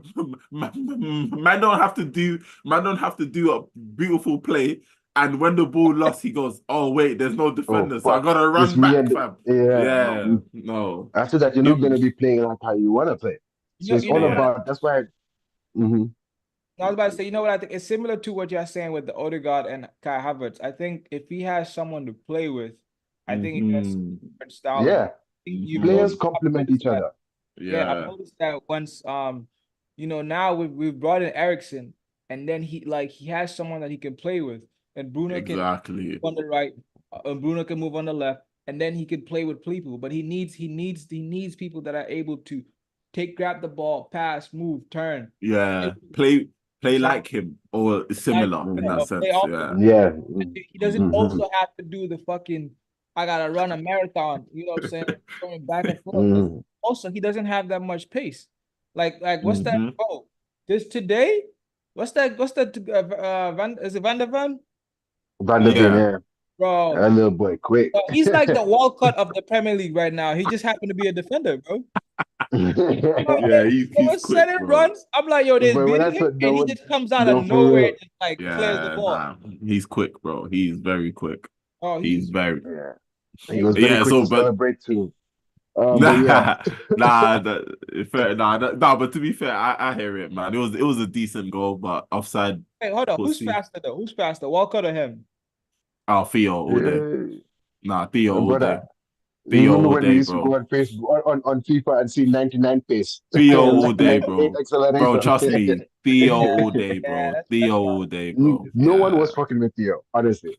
He Ah, was there actually Theo. was a crazy. guy from Bro, can, Spurs. can Maybe I a tell you? Bale, Can I tell you? maybe Wait, Bale. can I tell you? Can I tell you Lennon how was quick faster. Theo And is? Lennon. No, but can I And tell you how Lennon. quick Theo is? Yeah, just go watch Arsenal v Southampton last season, his goal, and you'll see what I mean, fam. And that's Theo Walcott at 37, I believe. Just watch that, Right, like, man, please. Honestly, just watch that goal, and you understand how quick this bro is, fam. Trust me, that but he brother. was so quick you could not control the ball properly. You know when Honestly, your feet bro. are quicker than your brain. That's how quick he was, bro. Yeah, nah. Yeah, Theo was rapid, bro. Theo and Lennon was one of some of the fastest players I've seen in the yeah, Premier Aaron League. it's him. Lennon. Yeah, definitely Aaron Lennon. Yeah, Fucking crazy man. on that. Yeah, To get man. me. But isn't it Yeah. isn't it crazy how we've changed from those type of wingers, right? From those like direct run at the defense with right foot and he's swinging the cross wingers. Now it's our right. Is we're looking at the wing backs to do those jobs now completely. Yeah, now we have right backs right mids, right wingers or whatever that want to tuck in Yeah, more and yeah, be a bit yeah. more Annoying though, because that's some of the things that annoy me even with Garnacho. Because I'm like, bro, fucking cross mm, the ball, like the people that were Yeah, doing but that, bro. You gotta like the Ronaldos and Messi's and the Neymars and Salahs of these world. That's not your everyday play. I mean, I get they're trying to yeah, defend, but it takes time. But it's frustrating too, though, because I'm like, Garnacho yeah, I get it. fucking cross the ball. Like Hoyland is there, bro. You like it doesn't have to be But Hey, you see, time, but listen, it doesn't have listen. to be that, bro. Hey, I watched that Burnley game because there was no other 3 p.m. game that looked interesting. I gotta say, fam, I for a decent amount of time, I forgot Hoyland was even on that pitch. Like right? I Me, saw I didn't him, even realize he was playing. but for a good amount of time, I did not notice him, bro. And that was very like, I went because for me, yeah, I didn't watch your game against Sheffield. I just saw the results and I saw he scored. So when I was watching this Burnley game, I watched this one more to say, okay, Sheffield can't defend. I know that. They're rock bottom. They're probably going to concede 100 goals by the time the season ends. Honestly, I'm going to check how much goals they're on right now, innit? But don't be shocked if they concede 100. But when I watch Burnley now, Burnley, they're a decently team in their Mhm. defensive structure. They know how, because I watched them against Chelsea. I watched them obviously against us. I'm not gonna say City because they absolutely pammed them in it. I didn't watch that game. I just saw the highlights. But I've seen the odd few games where I've watched them, and I've seen that they're decently defensively good in it. So when I was watching that game with Højlund, yeah, not to say that your wingers weren't helping him, but him himself, I thought he could have done better in that game against Burnley. I'll be honest. What? And done better how? Just be more involved. He just wasn't. That's what I said. Like, there were times in the game I forgot he was even on the pitch. And as a striker, you don't want that to be what fans leave thinking. Do you know what I'm saying? We didn't see you. And the one... Go ahead. No, I was just going to say, if he is going to do that, brother, bag your finishes. I mean, bag your chances, innit? Honestly. If you are going to ghost for some of the game and you get your chance, bag it, and then no one would say nothing, bro. No United fan here would be upset if you weren't in the game for 40 minutes, 50 minutes, but yet the ball falls to you, you spin a man, and you score a goal. Everyone would be like, cool. I think with the Højlund thing, I think at the bare minimum, he does his defensive work. He does a job for the team. So I think, he always, fans will not get on that much. Plus, his first season, young. He's like what, 2021. He's young. But see, the Højlund thing, I'm confused. I'm conflicted, right? I'm not sure if the team is playing to his strengths or he's not also doing enough. I think the answer is a bit of both. But when I look at that game as well, and some of his games, I don't feel like the team sets up plays for him, right? Yeah. It's like you don't include him in the build-up. Yeah, well, that too. But I don't think necessarily. I don't think they include him in general, bro. That's what I mean. That's what I actually mean. I don't think you necessarily have to be included in the build-up. But once the ball gets to that, the opposition final third, the final third, you need to be active. The team needs to be looking for him. And I think the team doesn't look for him. Like a lot of his goals, the team doesn't look for him. Yes. Or sometimes, like you notice, like there's someone else making his run as well. They occupy in the same space, and then like he gets out the game. But this is where I always kind of thought a winger like Sancho would be better for him. I agree too. I agree too. Because the wingers you currently play, bar Anthony, when he plays, and that's been rare this season, they ain't really creative brothers. Do you get me? They're not. So, but the Sancho one is not. We all know it. No, but I'm talking like a player like Sancho, Yeah, I agree. I agree. I think Sancho, if Sancho's in this team, Højlund gets more goals because a lot of the chances Garnacho, a lot of times when Garnacho gets to the final third, if that's Sancho, he won't shoot. Yeah, Sancho. He's thinking about man. The Mabuga sweepy.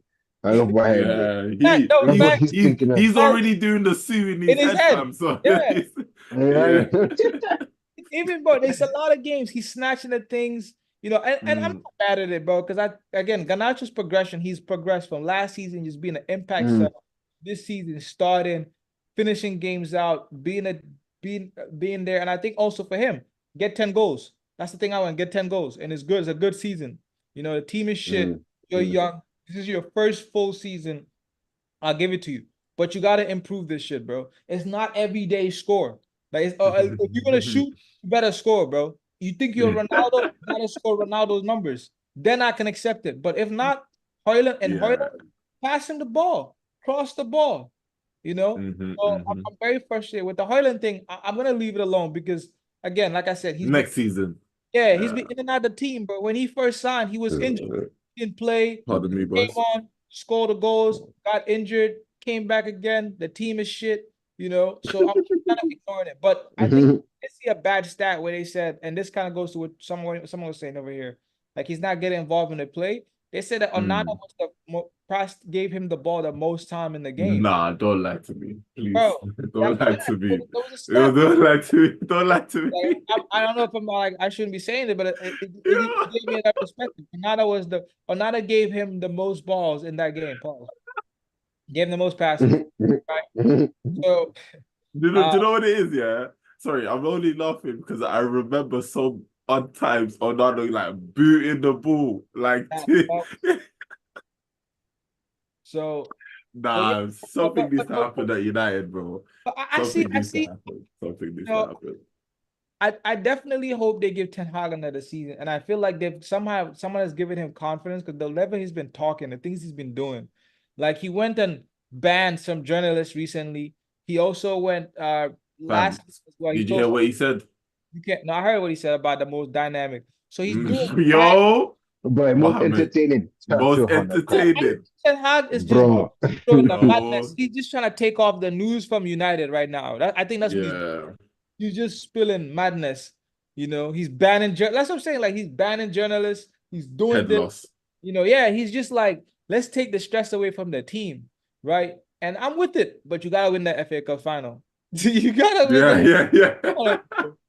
You know, You think taking you up think Kobe. you think Alex Ferguson is leaving his house for a loss? Hey, my brother. You gotta Listen, win it. But I see. and can I be honest? Yeah, can I be honest? You do know that FA Cup game, you're gonna have the whole new board, every new person just Hopefully sitting there in the actually tattoo. half No of matter them. all, no matter all gonna be in the technical box, just Oh, watching, man. Hey, listen. say this. I need Lissandro Martinez with 2 games in his legs before that game. I need him to have 2 full games. Would he be back, or are you just hoping? He's coming back in full training this week. So Okay. He should be then. this week. And Yeah, we he play should Monday. be. So he Yeah. might be on the bench. Don't start him. Just Okay. keep him on the bench. You know, leave him. Next, give him 5 minutes, build him up, bro. Yeah, But I I need heard him that. for that City game, bro. I need him to at least have 1.5. I heard that. I Get heard him that. moving. Let's win those games. Yeah, but you know what it is, yeah? Get Do you know what Casemiro it is? back in the midfield. Do you know what what I'm it is, saying? yeah? Eriksen back playing. Against City, you kind of don't want any passengers, bro. You can't, like, City, you can't. So, yeah, I know what you're talking, but hey, That's what I'm saying. I need him, but yeah. he's never a passenger. That's what I'm saying. No, but I'm just, yeah. But that's I hear you. That's what I want him to have. Because now, bro, the league is done. But for me, Yeah. if we're above Chelsea, I'm okay. I'm saying I'll take that, bro. I'll take that. I just need to be above Chelsea this season. Yo, you know what it is? But I'll keep it right there. Listen, like I said, I was hoping that shit was a bit closer. So, Wow. yeah, And that's why I'm mad we drew that game, bro. I need more points. I need to get away from these niggas. I was hoping that shit was a little bit more closer, just for the entertainment factor, because I know for a fact, yeah, if Chelsea fans somehow manage to finish above United, bro, that would be crazy. I was mad. I'm like, Watkins, nigga, you better show up, bro. I need to go. Bro, listen. Rule that goal listen. Yo. Honestly, yeah. Come back down I here, looked at my phone thinking, who's gonna text first, fam? You know what I was like, who's texting first? The Chelsea fans or the United fans? Because I know United fans would be like, oh, Chelsea getting lucky and whoop-de-whoop and bro. I was like, my brothers, come back down here. You ain't going nowhere, nigga. Like I said, I wish you were playing Chelsea, man. That again, let me say that, fam. I really want a City instead of Arsenal, bro. It's gonna really. Bro, if we give City, I wish we had Wolves instead of you lot. Bro, listen. That's gonna be a tough game. But for Ten Hag, though, I want to say this, right? Yeah. I see what he wants to do, bro. You can see that because if you look when Eriksen comes back in the team starts to play better. Yeah, we playing him like we're the ball. You're passing the ball, and again, a big part is Bruno can now be an attacking player. He can now, and that's why Bruno's form is going well as well. But we're missing a lot of players, and that's why I'm like Ten Hag. I'm not mad at him, bro. I'm not mad at him. Yeah, there's a lot of shit that's fucked up, but he doesn't have the players. He doesn't have the players he wants. So next season, bro, Dan Ashworth, he's trying to go to like a court so he can get away from Newcastle. Newcastle let Dan Ashworth get away from Newcastle. Free Dan Ashworth, bro. Free him, bro. Let the nigga go. Like, what's wrong, bro? When y'all got him for Brighton, they let him go inside of your club. So what's the problem? It's the same shit. Let him go, bro. I don't understand why they're trying to keep the man. Let him go. We need No, him. but he's like one of the best. Oh, I don't like, care. But yeah, what? like, what if Brighton held him out? Did the same thing they're doing right now? Like, they, it's not fair, bro. yeah. City let Barada go. Even they bitch ass. Sorry, I'm trying not to curse, but they held off too long. Like, why we have to wait till July? Don't make MB come and start effing and jeffing, bro. Just saying, bro, like if the City thing, it's a little like, bro, you claim this guy's not important. Why we have to wait till July? Let him come right now. But still, okay. But I think United, we need Dan Ashford to come in, bro. The sooner the better to him, because we need players, bro.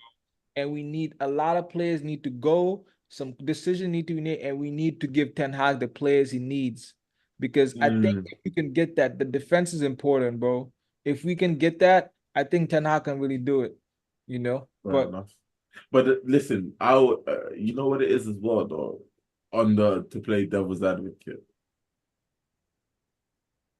I personally, I have seen enough reasons to fire him. Okay. So now, if you're Ineos or whoever's in charge of, just sorting out the hierarchy, would you now remember no Champions League this season, which is official?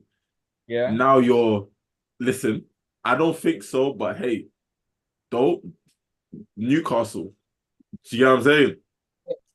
Newcastle's right behind you, man. 1 point. You still have to play them. Do you get what I'm saying?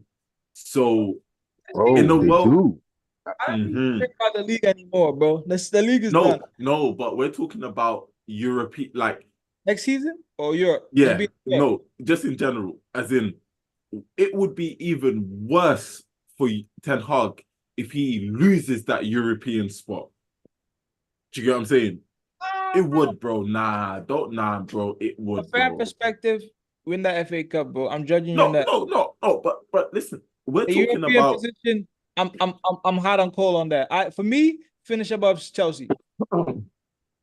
Okay, first. But now, hey,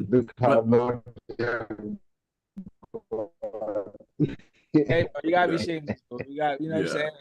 But like, but the thing is, that's what I'm saying. I hear what you're saying, right? But would I want to be in the Conference League? Not really. Europa League, yes, but I don't want to be in Conference League.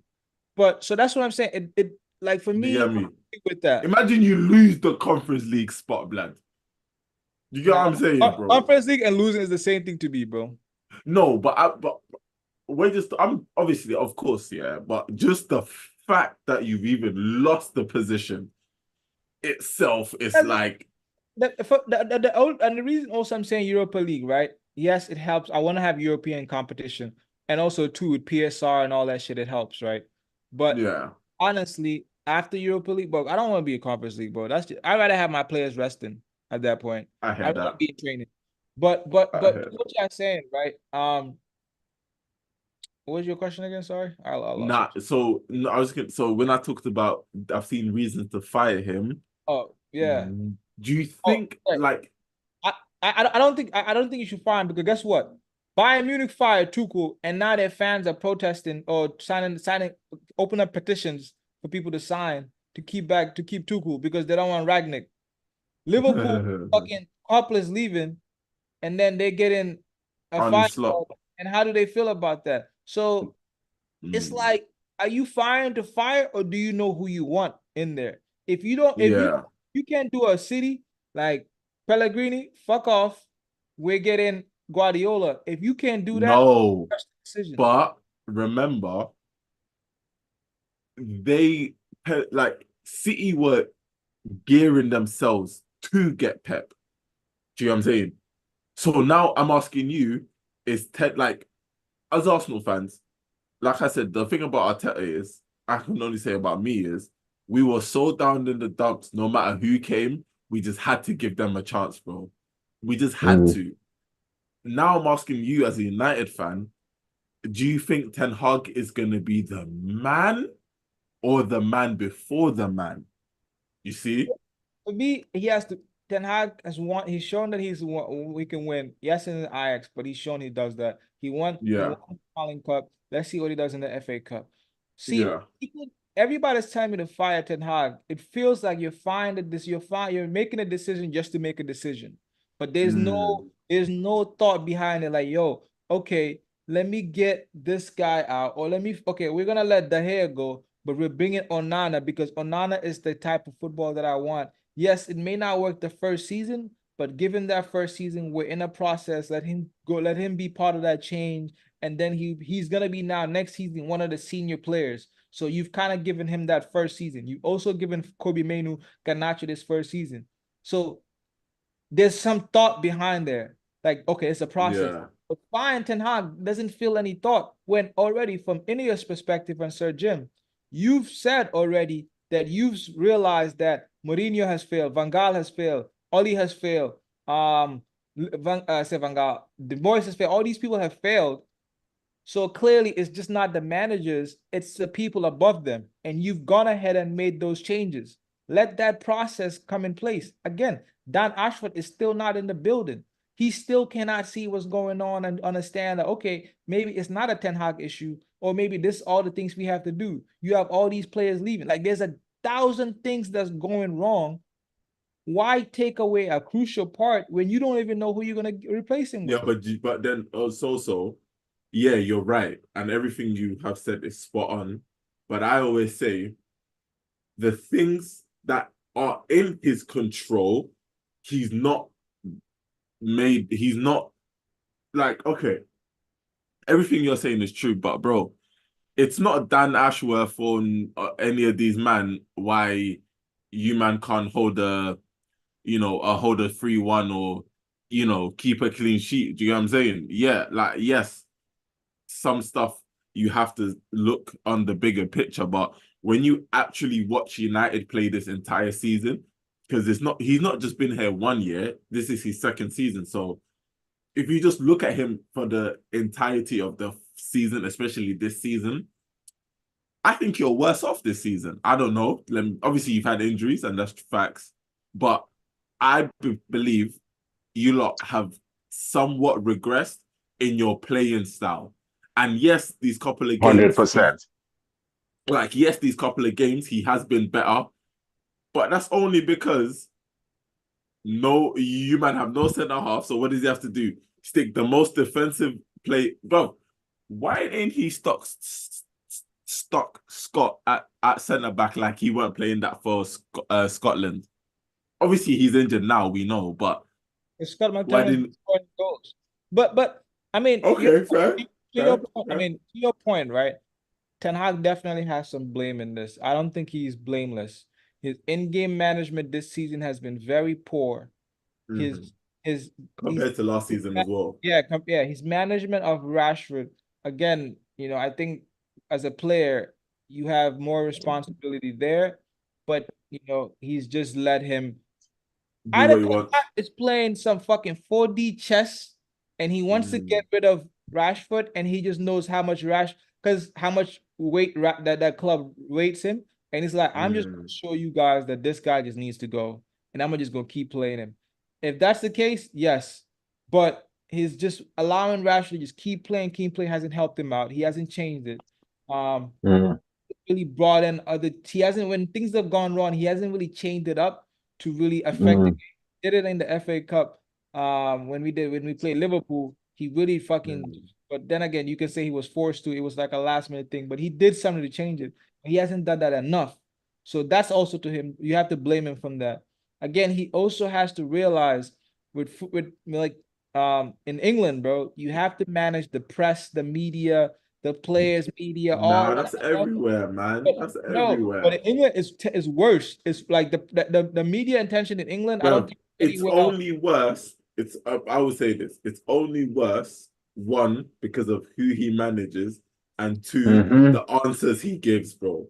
Like, no one, exactly. Like, it's, bro, like, you can't look at the camera and say we are the most dynamic and entertaining team. Brother. Unless you try to throw something, if it's intentional, fine. But what I'm saying is come on, bro. Like, he needs to start making the media work for him. Brother, I'm sorry, yeah.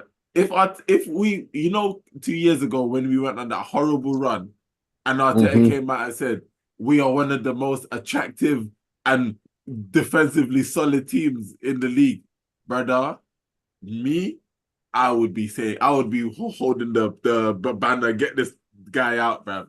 Because what are you talking about? What are you looking at? Like, I'm not saying like Man United, when I watch them, you ain't the most entertaining, exciting team in the world, bro. They're not You're any not, of those bro. at all. Like, you're not.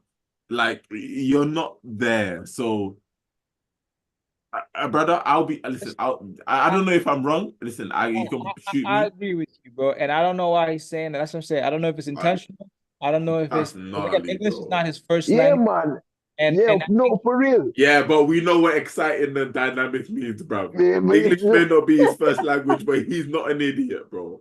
We're talking like Ten Hag only. We're talking like Ten Hag only decided to learn English when United called him, and he goes, "Oh, I need to get an English book for dummies." Nah, bro, we're not doing that. That guy looks like he We're not reaches doing why that. study He extra knows hard in school. he's a smart man, bro. So yes, we know I English think ain't your we're first dynamic. language. I agree with the dynamic part. Brother, every team is dynamic. Like every team is dynamic. You can't not be dynamic. You can't. Like it just, if you're not dynamic, you're flipping Sheffield, bruv. Do you get me? Like and I'm sorry if a Sheffield fan comes across this, but you're rock bottom, so we have to shit on you lot. Do you get me? Yeah, But that one is a three you gotta take. You know what I mean? yeah. But I'll like, say this though, right? Not even on come on, no bro. friendly shit. Can I get a top coach, bro? Nah, bro, listen. The reason why I'm on that dynamic part is yet again, bro. If Arteta said that to me, I will be losing my rocket, bro. Because you're lying to me, bro. Like, but you're he's been lying actually this whole season, though. He started this season lying to us. That's what I'm saying. Like But I stopped listening to Ten Hag a long time ago. That's what I'm saying. He's playing 4D chess. He's just lying. I don't know. He's fucking with your man. That's what he's doing with you guys. He's fucking bro, you can't playing lie with to me, your bro. man. You can't lie to me. I stopped I listening don't know to him. what. I'm like, nigga, what? No, but you know what's so crazy though? Like right now, I don't understand. Like it's crazy how I can say at least 80%, 70 to 80% of the United fan base wants Ten Hag out, right? And there's Yeah. a few 20% that want him in. From You the know way what I the mean? season started, yeah. Because at the Yeah, start of the season, it was a bit like, I don't think it's 80. I don't think it's 80-20. I think it's about 60-40.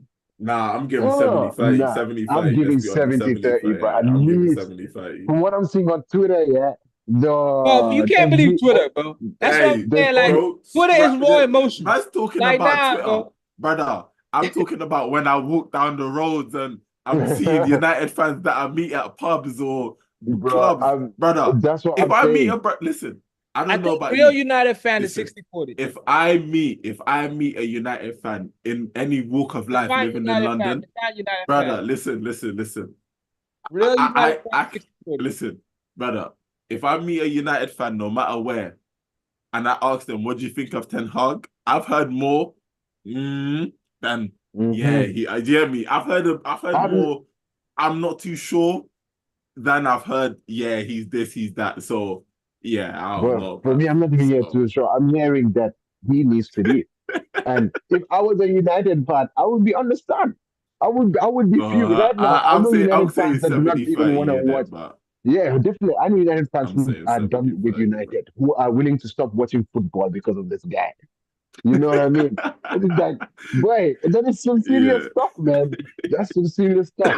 And well, to me, I don't get it. Like, what's going on with like the only thing with United is you can't really tell what's going on behind the scenes. Like, what do the board actually think of him? You know what I mean? What does the club actually think of him? What is their relationship? You know what I mean? Yeah. The problem is, and I think this is not even it's a double-edged side, right?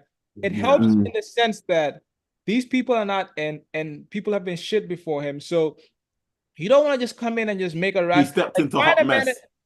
Find a man. Yeah, but bro, it's an expensive hot mess though. That's the problem. Now, let's be honest. It is an expensive one. It's an expensive hot mess, man. That's the thing. Because no, can I let me just add in. No, you can come, but I just want to add, yeah. if he didn't get the players he did, I understand you. But brother, I'm sorry, you can't get the players you got for the price tags. And yes, he don't set them, but you can't get the players you got and give me like you can't give me Anthony and my man scored 1 goal in 2 years. Sorry, two Yeah, goals in two that's years. crazy. That is crazy. 1 goal, 2 years is not a crazy. Brother, he scored 2 Premier League goals. When was this is his second goal, fam? Yeah, the first goal was against the first goal was against us. Nah. That was his at home, but he scored. He's definitely. Which tell me last please. season, bro, he scored, bro. Don't last do last tell me. Yeah, go do your Googles. I'm gonna listen. I'm gonna go. I like. Yeah, nah. Honestly, go check because I believe this is his second. That's not right, bro. So what? Okay, what if it is right? Now, what do you mean? What if it is right? If that's the Anthony thing, this is how I'm looking at it, right? And don't tell me because he was fighting his girlfriend, bruv, because that has nothing to do with. So you're then saying, I can say part A, fam. Hold on. You're saying since he came to United, he's only scored 2 goals in the Premier League? I believe so, yeah. No, I don't think that's correct. But I can check, bro. I can check. I can check. But let me respond to this, right? He hasn't got the players he wanted, not all of them, right? Not all his players he's been bad. But there's a difference between, yes, he wanted Anthony. I'll give you Anthony. Casemiro was given to him and he just agreed to it. That's the difference. If I'm saying I'm not getting nothing, or Casemiro, you know what I'm saying? He's like, give me Casemiro. Like, I'm not saying Casemiro is. Anthony, yes. But I think if Anthony's a $30 million player, we look at him differently. So it's just the price tag that just puts him in a different light. So I'm not super mad at him. I'm looking at Lisandro Martinez. Sorry.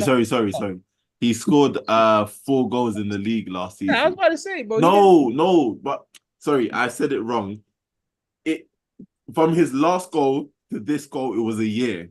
Like, as in. Yeah, that's fair. Yeah, yeah, but he scored in other tournaments though. So like, but brother, fair. 5 goals. Listen, I'm sorry, but 5 goals in 53 matches. Come on, man. Listen, that's fair. I'll take that. You know what I'm saying? I'll defend Anthony to a certain point, but my nigga, he hasn't really turned up, and he has to take the criticism. But one thing I'll give Anthony, he always fights for the team. At least he tries. You know what I'm saying? And that's why I'm not saying that he needs to be out of the team right now, but he tries. Listen, Conor Gallagher tries for Chelsea, but I think they would sell him if they could. The Anthony thing, I mean, if Anthony leaves, bro, he leaves. Like, you know what I'm saying? I think if you can make, I don't think you can make some more money. I think where you really make money is Sancho.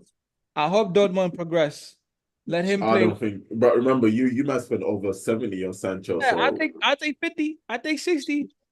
I think Sancho right now, you can. Sancho's I think you get just under 40 for just under. That's what I was about to say. No, sorry, not 40. No, sorry, just under 50. Let me say. Sorry. Yeah, I'm not thinking for less, bro. Yeah, sorry, I don't think anything under 50 right now, bro. The guy, and if he progresses in the Champions League, nigga, that's a 60. That's 10 million right there. If they go forward, he scores because he scored the last game. So keep that up. Yeah, nigga, but they look at me even cussing. That man lost 4-1, fam. What the hell? What the hell? Yeah. You didn't. Man just saw the goal and I'm watching Sancho. That's okay. I'm getting his value up, bro. I just watched the goal and switched off, bro. But to your point, Ten Hag definitely needs to be criticized, bro. He definitely needs to look at himself and understand that, bro. You can't make the mistake. But I'll go back to it, bro. Arteta made mistakes. But Arteta's a novice, bro. He's literally a novice, brother.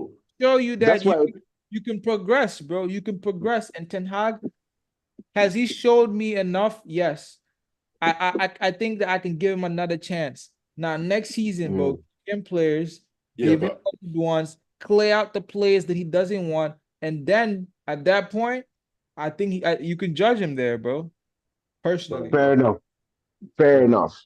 Fair enough. I don't know, I man. understand. I I understand. don't. Look, man, as long as he stays for another couple of years, I'm fine. You know what I mean? As a rival fan, all we care about is the downfall of United. You know what I mean? I Is think that Ten right, Hag's a better Mike? coach than Arteta, in my opinion. Yeah, Fair fair enough. He has enough. more experience than him. That's fair enough.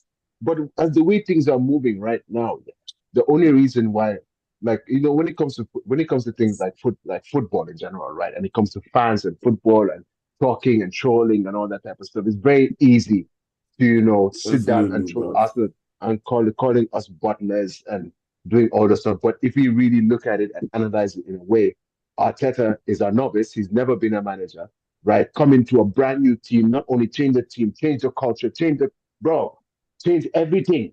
You know what I mean? And slowly doing it, Bro, right? man even And changed our what's the thing?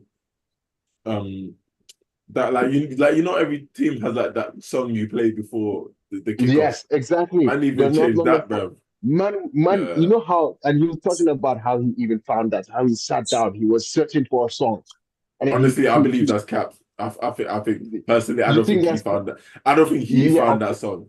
I don't think Yeah, he found it. I think, yeah, I think he went to the community and they told the community, look, she could give me something that you know what I mean, show me someone who yeah, is, you know what I mean. But then yeah. I that's don't what it think he is. But found it. that's what a manager does. You don't go and find it, but then you bring those ideas.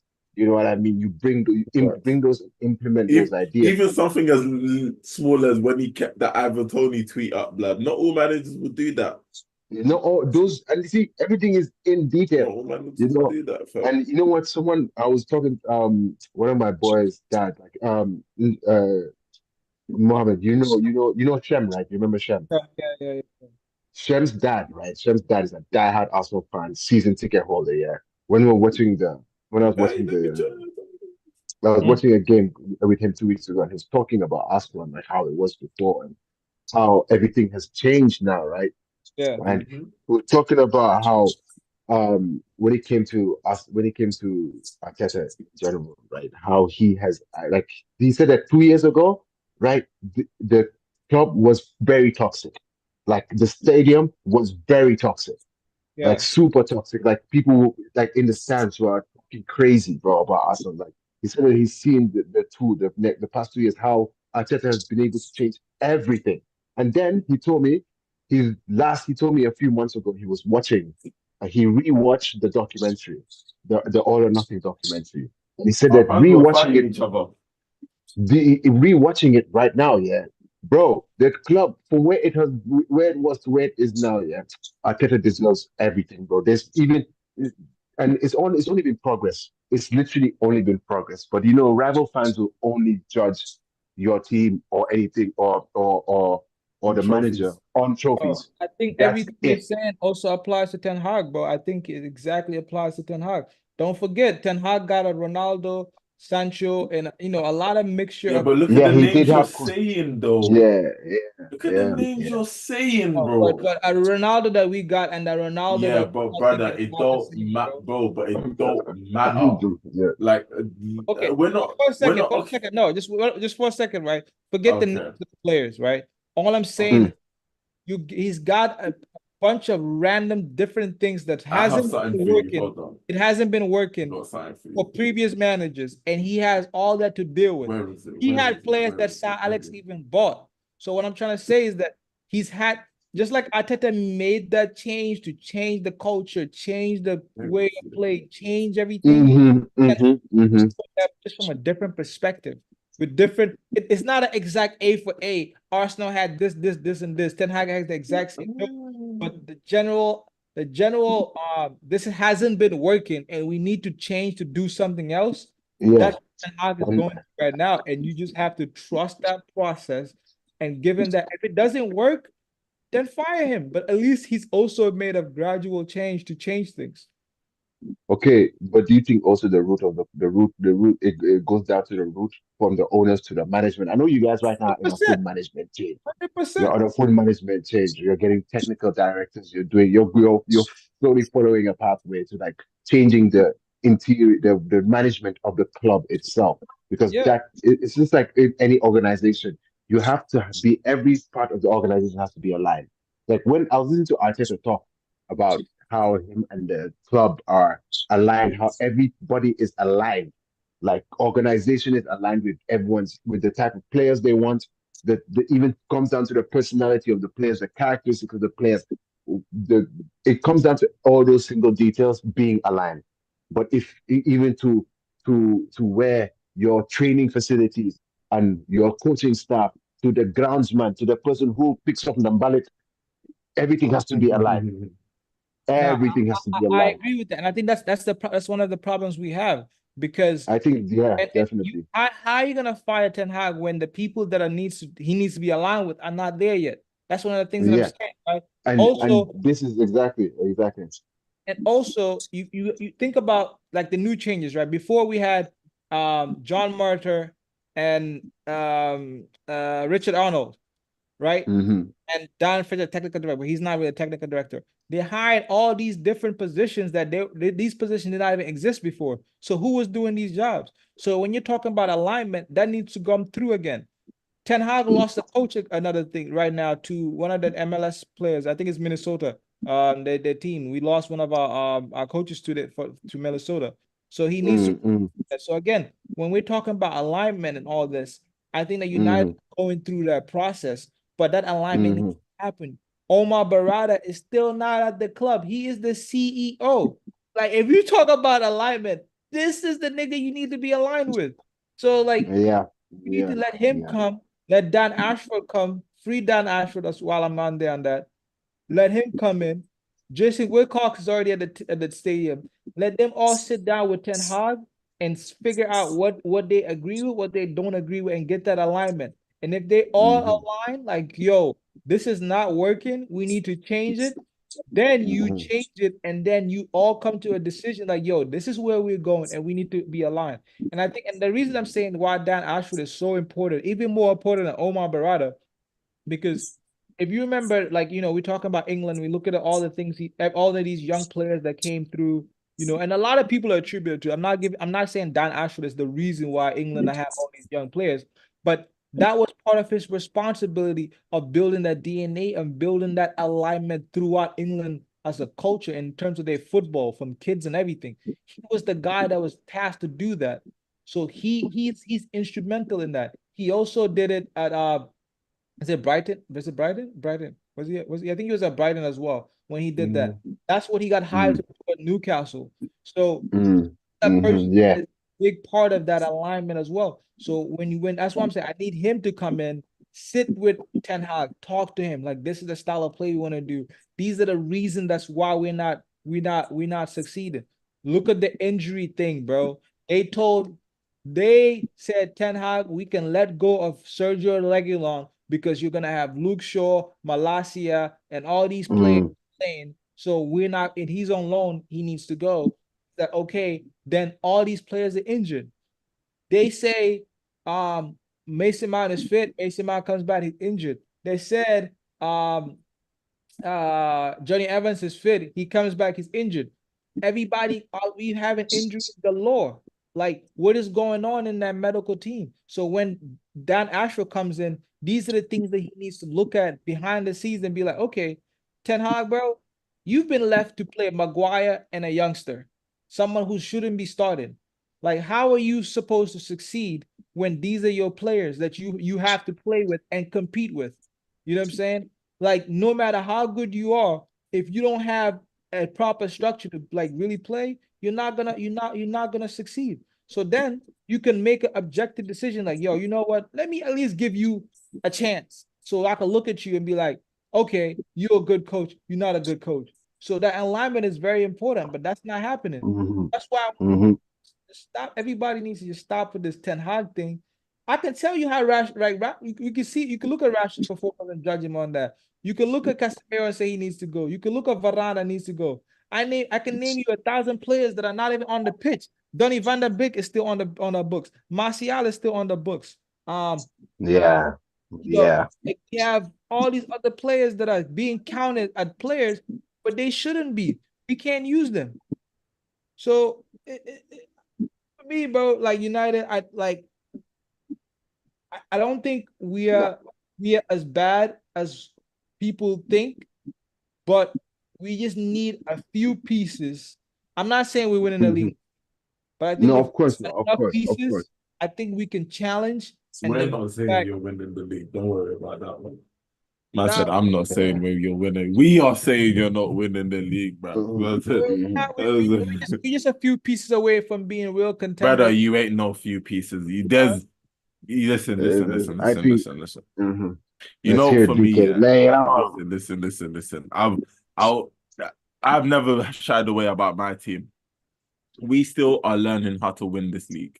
We're still Mhm. learning. We're still understanding that, when you come up against City, you realize how good you need to be. Not to say City will be here forever, but we never know.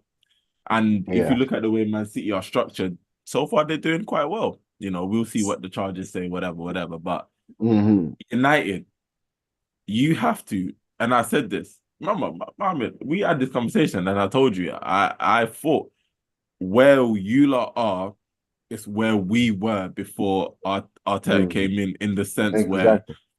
players ain't playing well, managers that come in, even though we only had one, he just wasn't like. Listen, you may like Ten Hag, but I believe as a complete entire fan base, you're getting mixed reviews about him.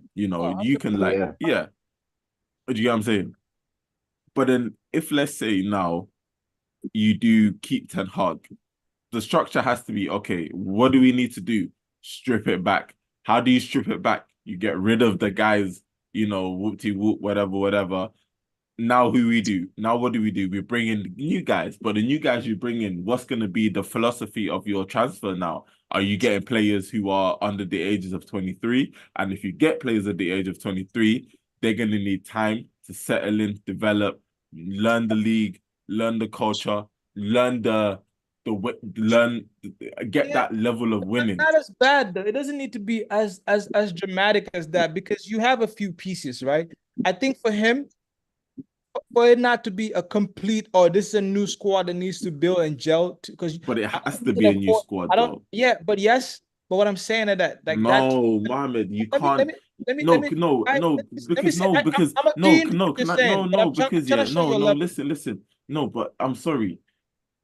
You can't expect your team to be better without you lot stripping it back and literally being better. You can't honestly, you can't move on if you have Bruno, This is Lindelof, my Casemiro, Wan-Bissaka, Scott McTominay, Luke Shaw. I've named you 6 players already that point. cannot, bro. These guys cannot be in your team. So then, but then now, if you tell me your team, it's let's say your spine for say it's Onana, Lissandro, Kobe, and Hoyland. Those 4 players. Let's say those 4 players. Now I ask you, what are the rest of the players around them in terms of the recruitment? You get me? Like, are you gonna get players who are experienced that can help, or are you gonna get other young players that can learn and grow with these current young players that you got? That's what I meant by your transfer strategy. Do you get me? Like, Yeah, okay, I agree to that. And the point I was trying to say, I was trying to make is that Ten Hag cannot afford another season being like eighth or ninth. Like you can't be floating there again, no matter what you do, whether you sign young players or experienced players, you need to push up. That's the point I was making. He can't really afford that. Oh, we're in the process season again. Like, yes, we're in that process, but you have to be showing progression. Now, into your question about a transfer strategy, I think Dan Ashford is important in that. That's why I'm saying free Dan Ashford. If you can't get him in there, because think about it, you have to have the conversation like, okay, Ten Hag, who do you want to keep, right? Okay, I want to keep Onana, Lissandro Martinez, Menu, um, Hoyland. That's the spine, like you said, right? I think Bruno's gonna be. I'm gonna add him because he's gonna be in that conversation. Bruno's in there as well, right? Okay, then Luke Shaw. Luke Shaw is a good player, but he needs to be fit. He's never fit, so you don't really count him. Wan-Bissaka, yeah, you make those other changes. Okay, Nah, he's are we whack, getting bro. are we getting young players to replace those players, or are we getting senior players? These are conversations that Dan Ashford needs to be having with Ten Hag, and the longer he's But not there, the we can't properly plan for that. You're only going to be left with what Ten yeah, Hag ideally wants and what he has, and then you have to execute on that.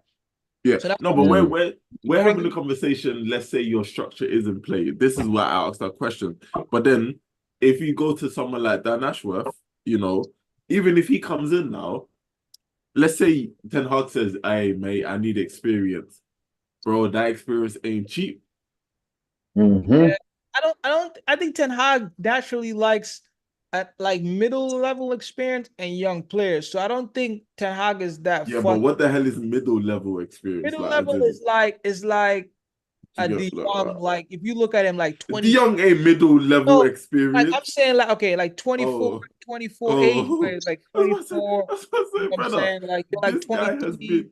Well, he This, has like players that are playing in Ajax, like the players he had are playing in Ajax. You think that's the level that he can that he's You looking don't at? have to be at that. You can be a little higher. Like I'm talking about Yeah, just yeah, yeah. Fair enough. years. Like maybe you have huge potential. Like you're going from that potential to now showing that like you can play at that level.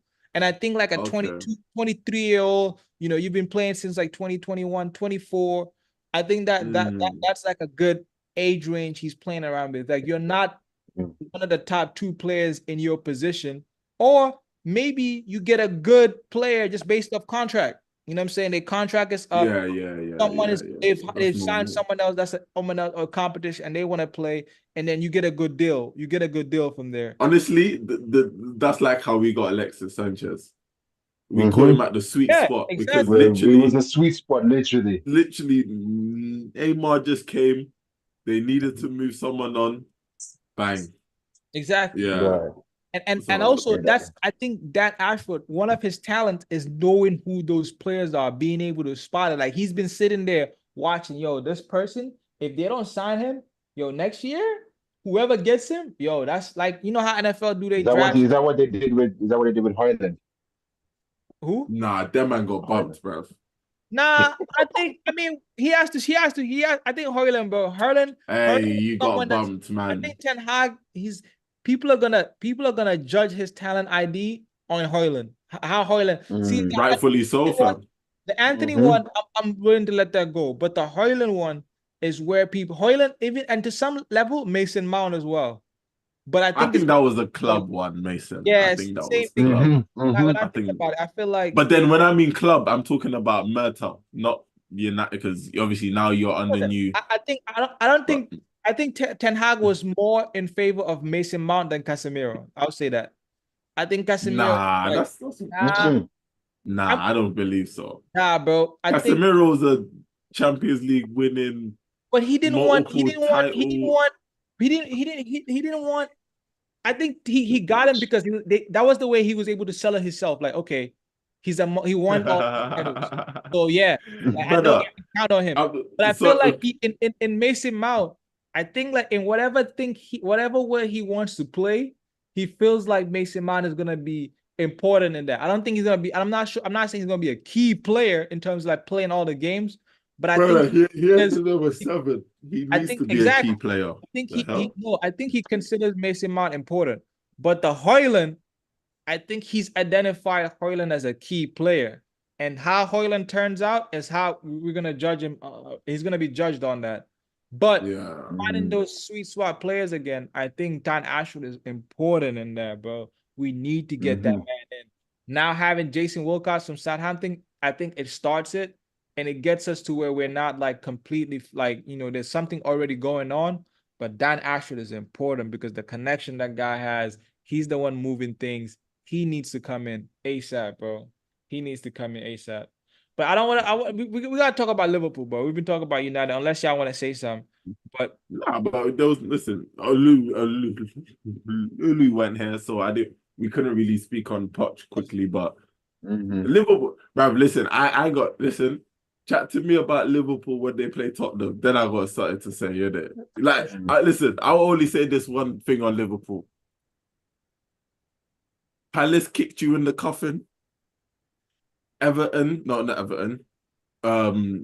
West Ham, West Ham threw the dirt on you. Now Spurs need to close that coffin, and then we can have Everton, a. bro. That Everton. Oh, That... bro, sorry. Let me rephrase it. You're right. I forgot about the Everton fixture. Palace kicked you in the coffin. Everton punched you. Not Fulham. West Ham closed the lid. Everton kicked them now in the Spurs coffin. need to put the nail. You know, Yeah. you like nail it, and yeah. Bam. Signed, sealed, delivered. And sealed, delivered.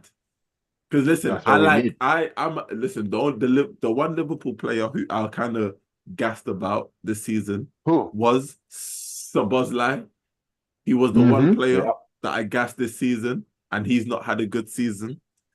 But for the rest of them, hey, I saw on Twitter, they said, when Trent comes back, when Alisson comes back, we will be there. Boy, Trent and Alisson are back, and you ain't there, fam. So that is crazy. And to use what Mohamed said to me last season, you bottled it. Because you were top for how long, bruv? You were top for how long? This season, yes, we have been top, but it's more you lot and then City. You man were top. You man. Remember, they had the easier running. They were on top for long. They had the easier running. We looked at everyone's fixtures. They said they had the easier running. Look, Liverpool, yeah. Go ahead. Listen, I was gonna cook. I was just gonna say, I think they're done. You hear me? I think they're done 100%. Mentally. So yeah, I just need Spurs to kill them off, and then we can cook them properly. But you know, game? The Liverpool. What? Did you watch the Liverpool game? Well, who did they play against? West Ham. Why must I keep saying Fulham? West Ham. I don't know why. I love that Salah thing, bro. I love them arguing. It's beautiful. I was watching a little bit of it. It's beautiful that happened, bro. That's how I missed that part, man. I missed that part. Apparently, they're trying to you know what they're trying to push the narrative to now. They said that it was about a hug that. Yeah. That boy said fire. Yeah. I wish, because I don't think they said they're doing a documentary, but I don't think they're gonna release it, bro. That documentary. They must. They must. What are they gonna talk about? Whatever. They must, bro. They must. They must release that documentary. They must. I think Liverpool's doing the documentary. It wasn't like Amazon. Listen, so they're gonna tuck it. Bro. They're gonna tuck it. Listen. If they don't, they are frauds. Because remember, when they were top of the league, they said, we're doing the doc for Klopp. So today, you best, fam, they must release that documentary, whatever happens, bro. Because listen, obviously we beat them this season, so I want to see the in the changing rooms, you know, when they're losing to Arsenal. So that'll be fun. And obviously you lot's game, the game at OT, the FA Cup game. I would love to see what they said, what was said after that game, but they must release that. Yeah, they must. I think that's the party you won't see in the edit. That's why I wish Amazon was there, bro, because Amazon would show us. You know, they gonna show all the details. But I'm happy it's ended on this, bro, because it just shows the clubs of fraud. It just adds the clubs of fraud. You know what I'm saying? I like Klopp, so I'm not gonna call him a fraud. Outside, bro. It's hard to go out like Alex. It's hard to go out like Salah. Well, he retired, but still, same. Like smart man. You gotta go out as a winner, bro. He is. He won the Carabao Cup. Oh, fuck off, bro. No one's listening. Carabao Cup. I hope he celebrates the Carabao Cup. Come out here and say you're going away and hold the Carabao Cup. Please. Please go out and do that. Bro. And then let them say, oh, he was Pep Guardiola's rival. Like, your biggest claim to fame is pushing another man. You know what I'm saying? Let another man be great. Like, Klopp is like, literally, we're giving him praise because he made Guardiola great. Like how He embarrassing is made that? Guardiola great. How embarrassing is that? That's your claim to fame. Like literally every time they say club, they're gonna say Guardiola. Like that is how we're gonna remember you. Oh, he won one, but he pushed Guardiola. That's embarrassing. That's Brother, embarrassing. listen, It's embarrassing. yeah. I think with what he was dealing with, listen, he did have players, don't get it twisted, but you know, listen, I'm not gonna say nothing like too much about Klopp. I like him as a manager, so I'm kind of chilling. Liverpool in itself, like Liverpool, the team, Trent, it means more. Even though he wasn't talking to me directly, I still didn't like the arrogance about that Yeah, from Trent.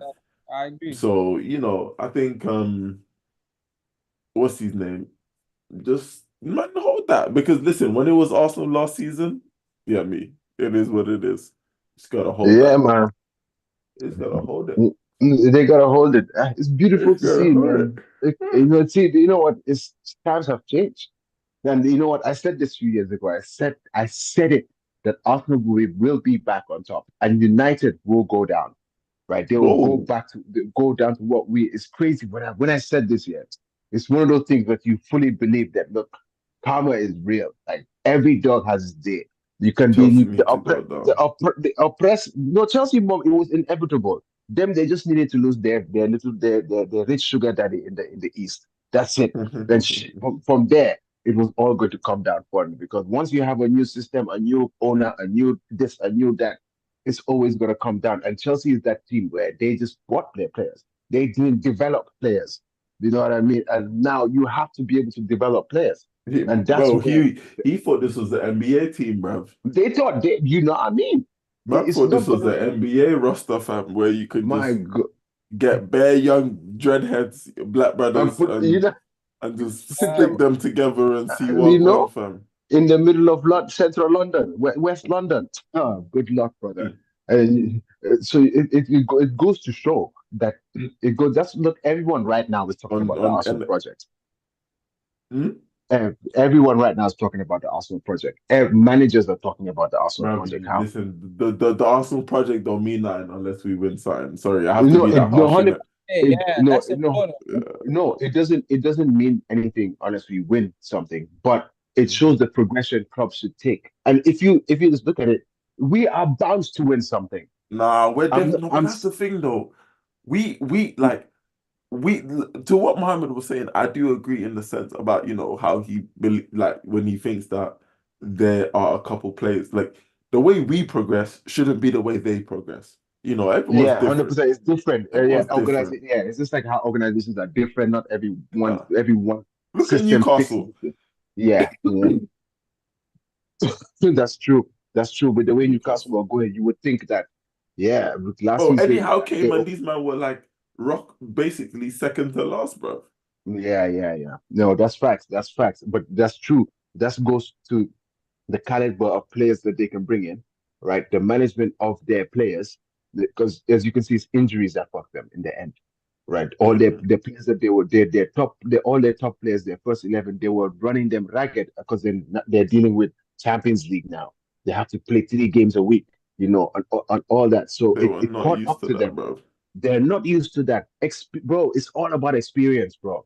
That's why for us, I think it's a W for us losing to Bayern Munich in the quarterfinal. Like that as well. Losing like that by a 1-0 margin. You know what I mean? So that itself is progress itself. Nah, it's not For me, easy, at bro. first, it's not easy like that. It's not easy like that. City, how long did it take City to get to where they are? When Pep Guardiola joined City. Let's also remember 6 years. exactly. Well, to win the Champions League, let me say that. Yeah, yeah, but it took them that long. You know what I mean? It took them Mhm. a while to build their team slowly to figure out things. Every year teams are changing, the league is changing. So you can sit down and be like, okay, now I need this next year. But then you come next year and you play certain teams and you realize, oh shit, things have changed, right? This is why, for me, in the end, I'm proud of what Arsenal have done, like how far we've come. Yes, even to say that we bottled it last season, yeah, you can't really say that. We can't really look at it and be like we bottled the league. That's because we were not even expected to be in the top 4. You know what I mean? So have being overachievers, yes, it's easy to say that we bottled it, but that's just emotional. You know what I mean? But aspirations change, man. I'm sorry, Yeah, as bro. 100%, Oh, dude, 100% I don't know, aspiration. man. Listen, No, I don't know, when did your aspirations change? bro. When did your aspirations change? In the middle of this of the season when we were up top Nah, there performing like that? Or did you my expect to aspirations win the change. league? Listen, Mhm. obviously we didn't, yeah. But I'll be honest, and Mohammed, he's here. For the whole season, I was very quiet. But bro, when you get to match week 28, 30, 32, Yeah, come on now, like boys, but they don't have the experience to deal with that, the I know, mental capacity to but deal with that. so didn't Leicester when they won it. Like, Boy, come on. Leicester is God telling us, hold, but it doesn't matter. I will put it there just to show you guys. Okay, With dog. Leicester, it's a Okay, dog. different deal because also with Leicester, all the big teams were underperforming, all of them. With Arsenal, But, look but, at what we're dealing. but they took their advantage though. So that's the They thing. took their Exactly. advantage. You Yeah, gotta that's take no fair they enough. got opportunity. No, that's true. That's true. That's true. That with Leicester, it's me. I think Leicester is a phenomenon, and even the way they were playing. It's crazy. The only two games they lost that season, it's crazy. They lost two games and they lost to Arsenal. You know what I mean? So it's kind of like with them, their team was just so the chemistry and everything. It's just Oh, it was. I wouldn't even call it really. For them, they had nothing to lose, bro. They had nothing to yeah. lose. They were It's playing. it. Yeah. They played. It doesn't matter whether they were. They carefree. Everyone is like, oh shit, we gotta go to Leicester, we gotta go to Leicester and win. We got, we're the only ones who did it. But then it's like, bro, yes, we got to Wait, the was that Nicholas Pepe 2-1 or 3-1? Was that Nicholas the Pepe. Thank you, Yeah, yeah. thank you, thank It you. was You Nicholas know, Pepe. those were the days. But we see how crazy that is. That they won it like that, and after that, look where Leicester is now. They're coming back into the Premier League. You know what I mean? Fucking 37-year-old Jamie Vardy. You know what I mean? But Vardy's back to party. Beautiful thing to see. But then the why I can't say that we bottled it. I'm proud of what we did last season. I think if this season goes to show that look mentality wise, bro, I'm not it proud. only we can only now next season Let me be Beckett quiet. is next season is the one where we have to be critical. If we're not winning the Premier League or going into the final of the Champions League, then we have to look at ourselves. Hey. Yeah, 100%, Oh shit. 100%, bro, Sorry. 100%. If bro, this season has shown me that we have the capacity now, we have the players. There's nothing else that can be said, but now it's all down to tactics and game management. That's it. The players have to be on it. We have a fully fit Arsenal squad for the first time in the business end of the season, bro. Fully fit. But it goes to show as Mhm. well the people that we're fighting against were people who were competing against Manchester City, bro. They won this shit three. They're about to win the Premier League fourth time in a row. You know what I mean? They just won the champ. They won the quadruple, bro. When you're, it's like, bro, Quadruple, not quadruple. Trouble, yeah, trouble, trouble. bro. They won the Club World Cup. Come on, it's the same That fucking quadruple. thing.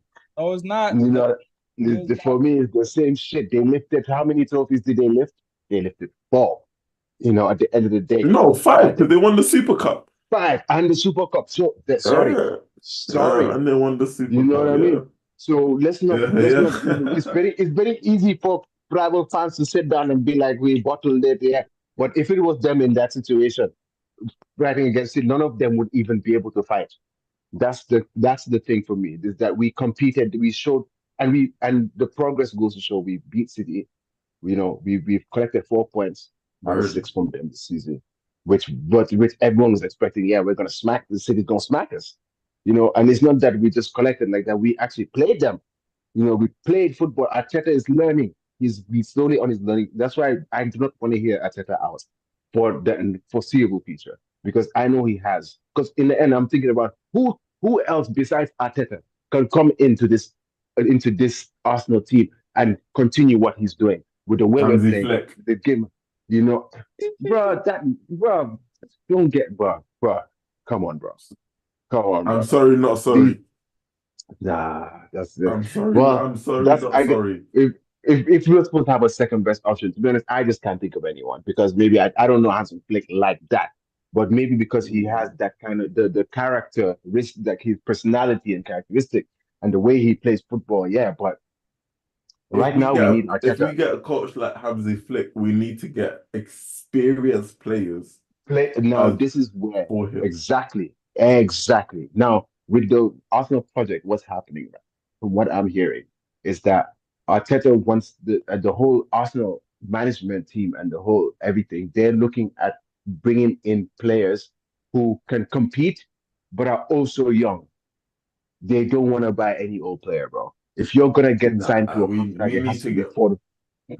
No, that's the thing. You need one or two old heads in there. No, 100%. 100%. With 100%, you need one or two old heads in there, right? But that's where they're trying to make it that you don't need it.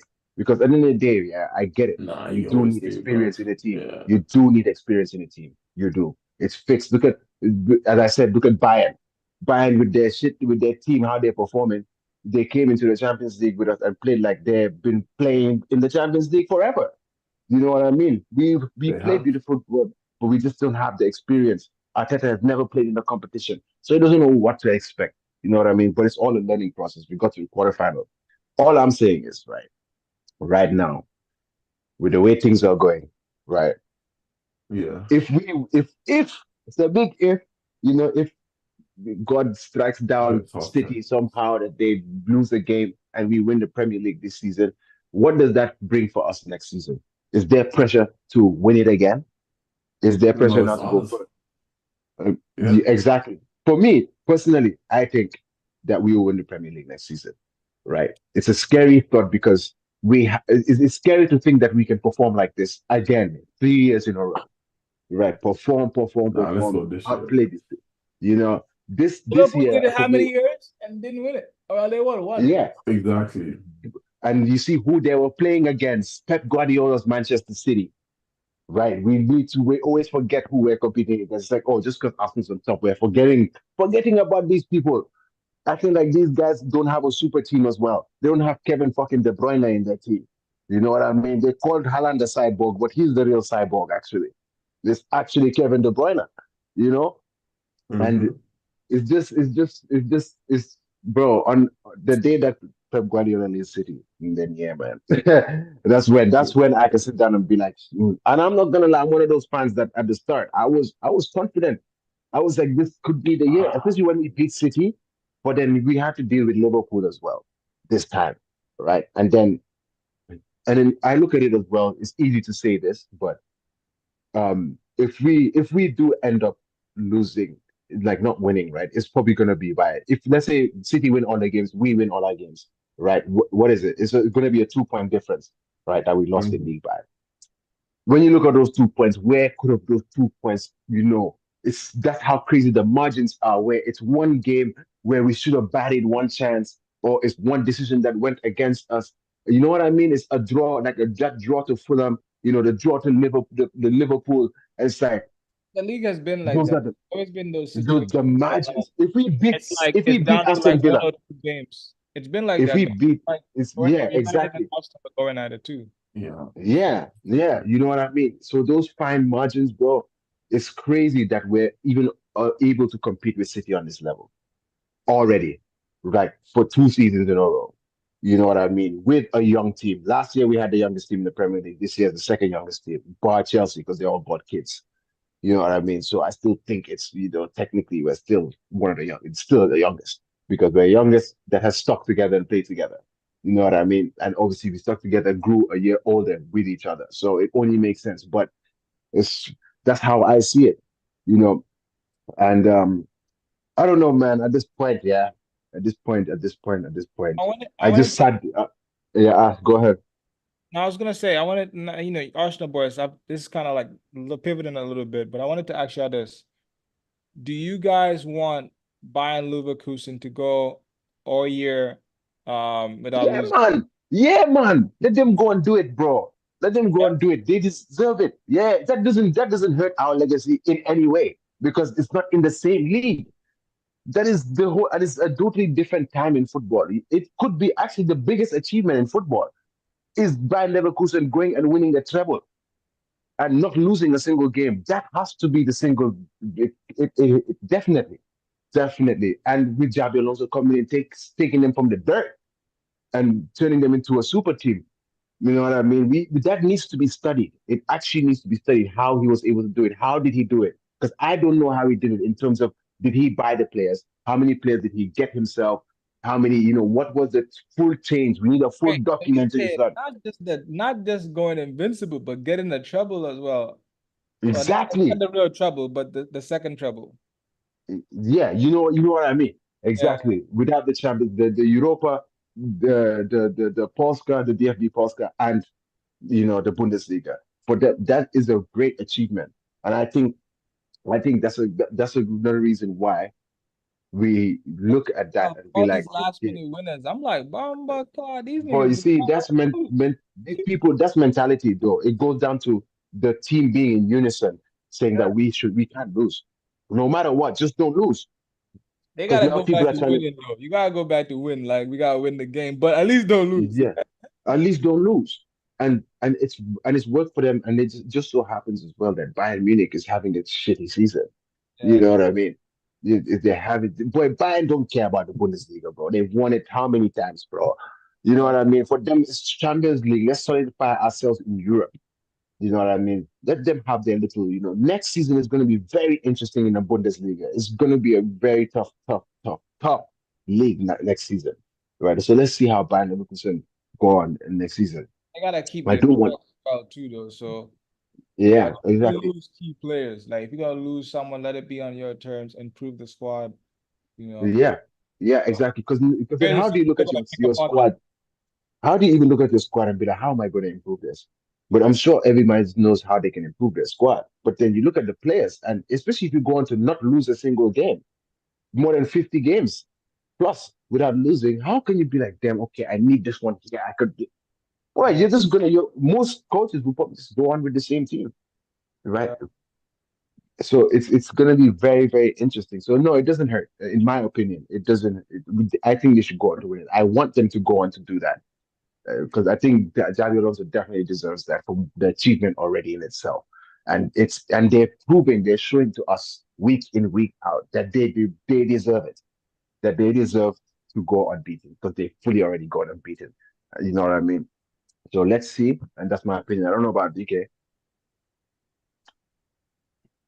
BK, what you Mm. say? I Oh, think BK. he's a win. Zooty, you might be sleeping. But Yeah. yeah, I hear you. I was thinking about that when I kept saying because I think there's been a couple games, the last two games where they won or one of the last in the three The matches. last game, yeah, the Yeah, I last remember game, they scored like the back. 96 minute, Yeah, last 90 kick of the the last. game Yeah. They've done that now until twice in recent times that I remember. That I can remember. So no, yeah, the last minute masters more. That one we can't take it away from them. I think they've scored maybe more than 20 goals that have been in the last minute. shout out It's I'll say shout out to Joseph because he's an Arsenal, but he's also a Bayern Leverkusen fan.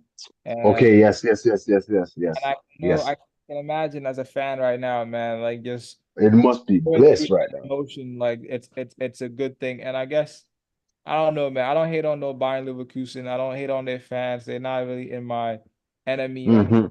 So I'm not really mad at them if they go in and do it. Yeah, I wasn't yeah, thinking because about the treble. I was just thinking about going invincible. And I yeah. wonder if they also do the Gold Cup. Like, is that something that's just tradition? Like you have to do you just can't just give them the regular trophy. Like they gotta be some just like Arsenal got the Cup. Yeah, no, yeah, yeah, Realize 100%. exciting ways. So if they go and do that and do the treble, it hurts that is a former Liverpool player. Like that's the only like shit that I don't like about it because it's still one of Liverpool's players, and it's still fuck Liverpool Mm, every angle, every mm. everything, right? So Mhm. there's a part of me that's kind of giving them an evil eye on some certain aspects. So I'm not. I would say this: you get the invincible, but you're not getting the trouble. I feel you. I feel Yeah, you, brother. I gotta it's still Man United against Liverpool, but I gotta hate on them a little bit. But nah, that's big though, man. That's big, and I don't think that team is it's not a team full of any superstars or anything like that. It's a team. Yeah, man. It's just Select a young team as well. It's a young young team that they can people use grinding and it out. build on. Yeah, they're grinding it out. So So that's it's going big. to be very interesting, and I'm sure there's going to be a lot of clubs who are going to come for a lot of their players, like Wirtz. Yeah, That young player, bro, he's my right? as He's a well. monster, Yeah. you know. But some of these guys, I So mean, I don't know, man. They look good, but I gotta see you against the big boys, man. I gotta see you in that Champions League. I gotta see you mhm, in the League. But so far, what I've seen, he looks good with words, man. He moves a lot. yeah, I just don't yeah, know if he's, like super technical or like I haven't really made up my mind on like what type of player he is, because yeah. he's very busy, he's energetic, he does make some passes, but he's not the cleanest with his passing as well, too, bro. So when I look at him, Mhm. are you just a dribbler? Like I'm not really sure where to look at him. He reminds me a little bit like he's more industrial, but like Musiala a little bit. But he does a bit Mm. more than Musiala. I don't know if that's fair or not, but I kind of look Yeah, I think at Mo, I'm this like, is yeah. From there, they play differently in the terms of their oh, team they plays differently. correct. But Musiala is one of those players where it's like he can definitely be one of the best players in the world. Um, it just really does depend on when you're in Bayern Munich. I think there's a lot of you get overlooked a little bit because you're a Bayern because of it's Bayern Munich and of the league that you're in. But I think someone like Musiala goes to like Real Madrid, Barcelona, comes to the Premier League, you know what I mean, and does it in the Premier League. I think that will really, really solidify his. I like Musiala. Musiala could be. I like him. I think he could be a backup. He could be like Odegaard, but in a way where if we don't have Odegaard playing in the 10, we have Musiala. You know what I mean? Because Let me say he's this. still He has another gear to get to that level because I think right now he's doing well for his age, right? yeah, But he's doing I well for think his age. I think he also hasn't really like in at least when I've watched him as well, right? I haven't Hmm. felt like he's like exploded as a player. Like this is what I'm doing. He has some nice dribbling. He does some Yeah, yeah. passing. Is it's getting there. But again, that's How what old I'm is saying. he? He's He's like 20. Huh? 22. I would say I don't think he's under He's not. 23 for sure. He's not that. He's not I that would be young. like, he might need to get out of that Bayern team. Yeah, I think he's the Bayern team. But the Bayern team, regardless, is like for me, it's like they're just how do you say it? It's Bayern, man. You know what I mean? It's like, He's but 21. Musiala's 21. yeah. So he's 10 still goals, young. Yeah, 10 time. goals and 6 assists. You know what I'm saying?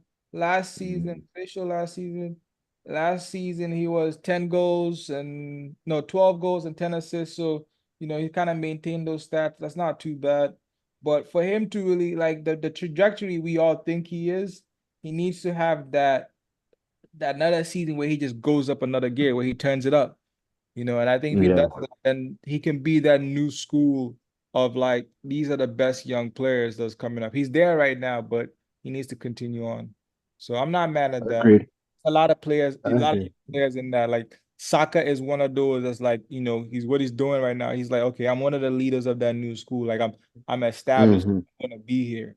Like Hmm. even Garnacho, Hmm. like you don't know, like you've had Yeah, you had a good cameo this season. You have but you need to get like you're behind soccer in that, right? You need to show yeah. you need to make those Next steps season he needs to up it. He needs to up up it it. next season Yeah, because with up it. Saka it was always gradual. If you see his Correct, graph, it's just been going up each correct, season. Every season the goals are going up, assists going up, goals going yeah, up, assists.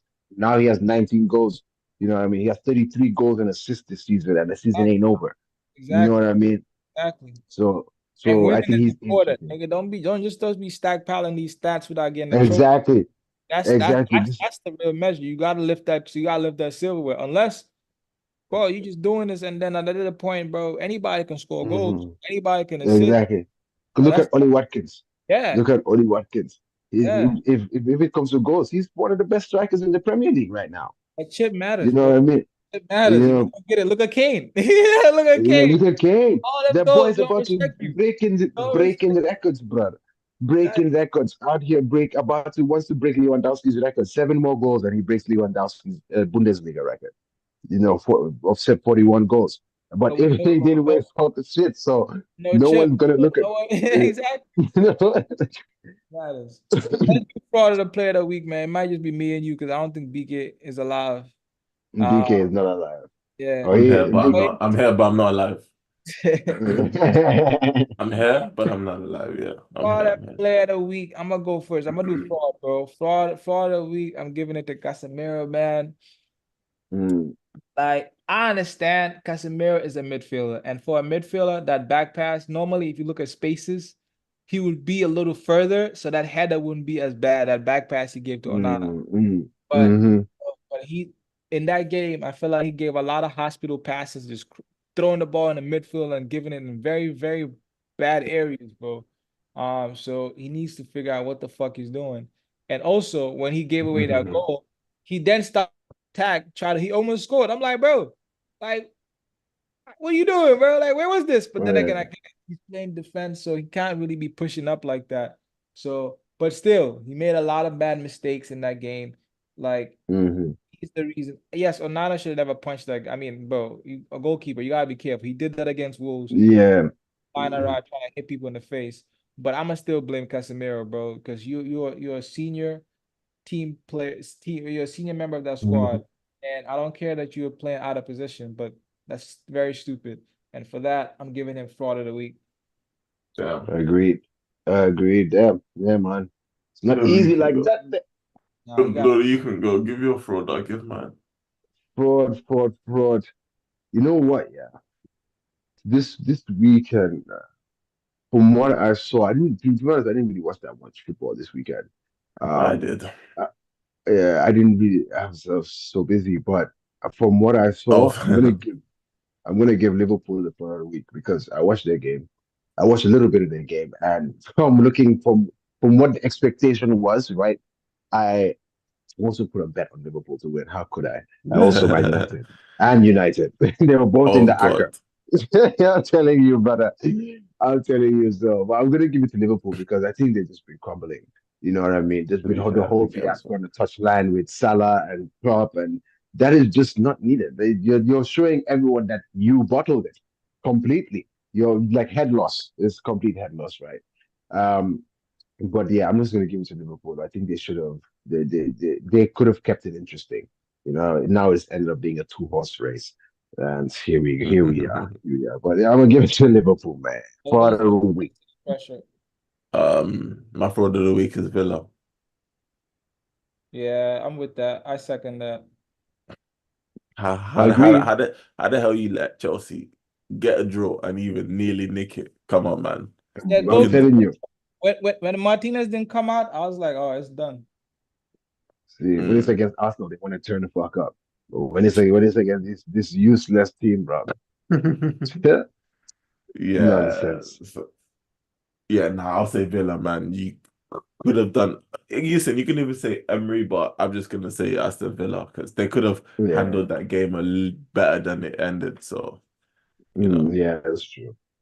That's true. Now wait, listen, it's my turn. Fraud. I'm not fraud. Player. My player of the week, Ben White, man. Listen, you've had a great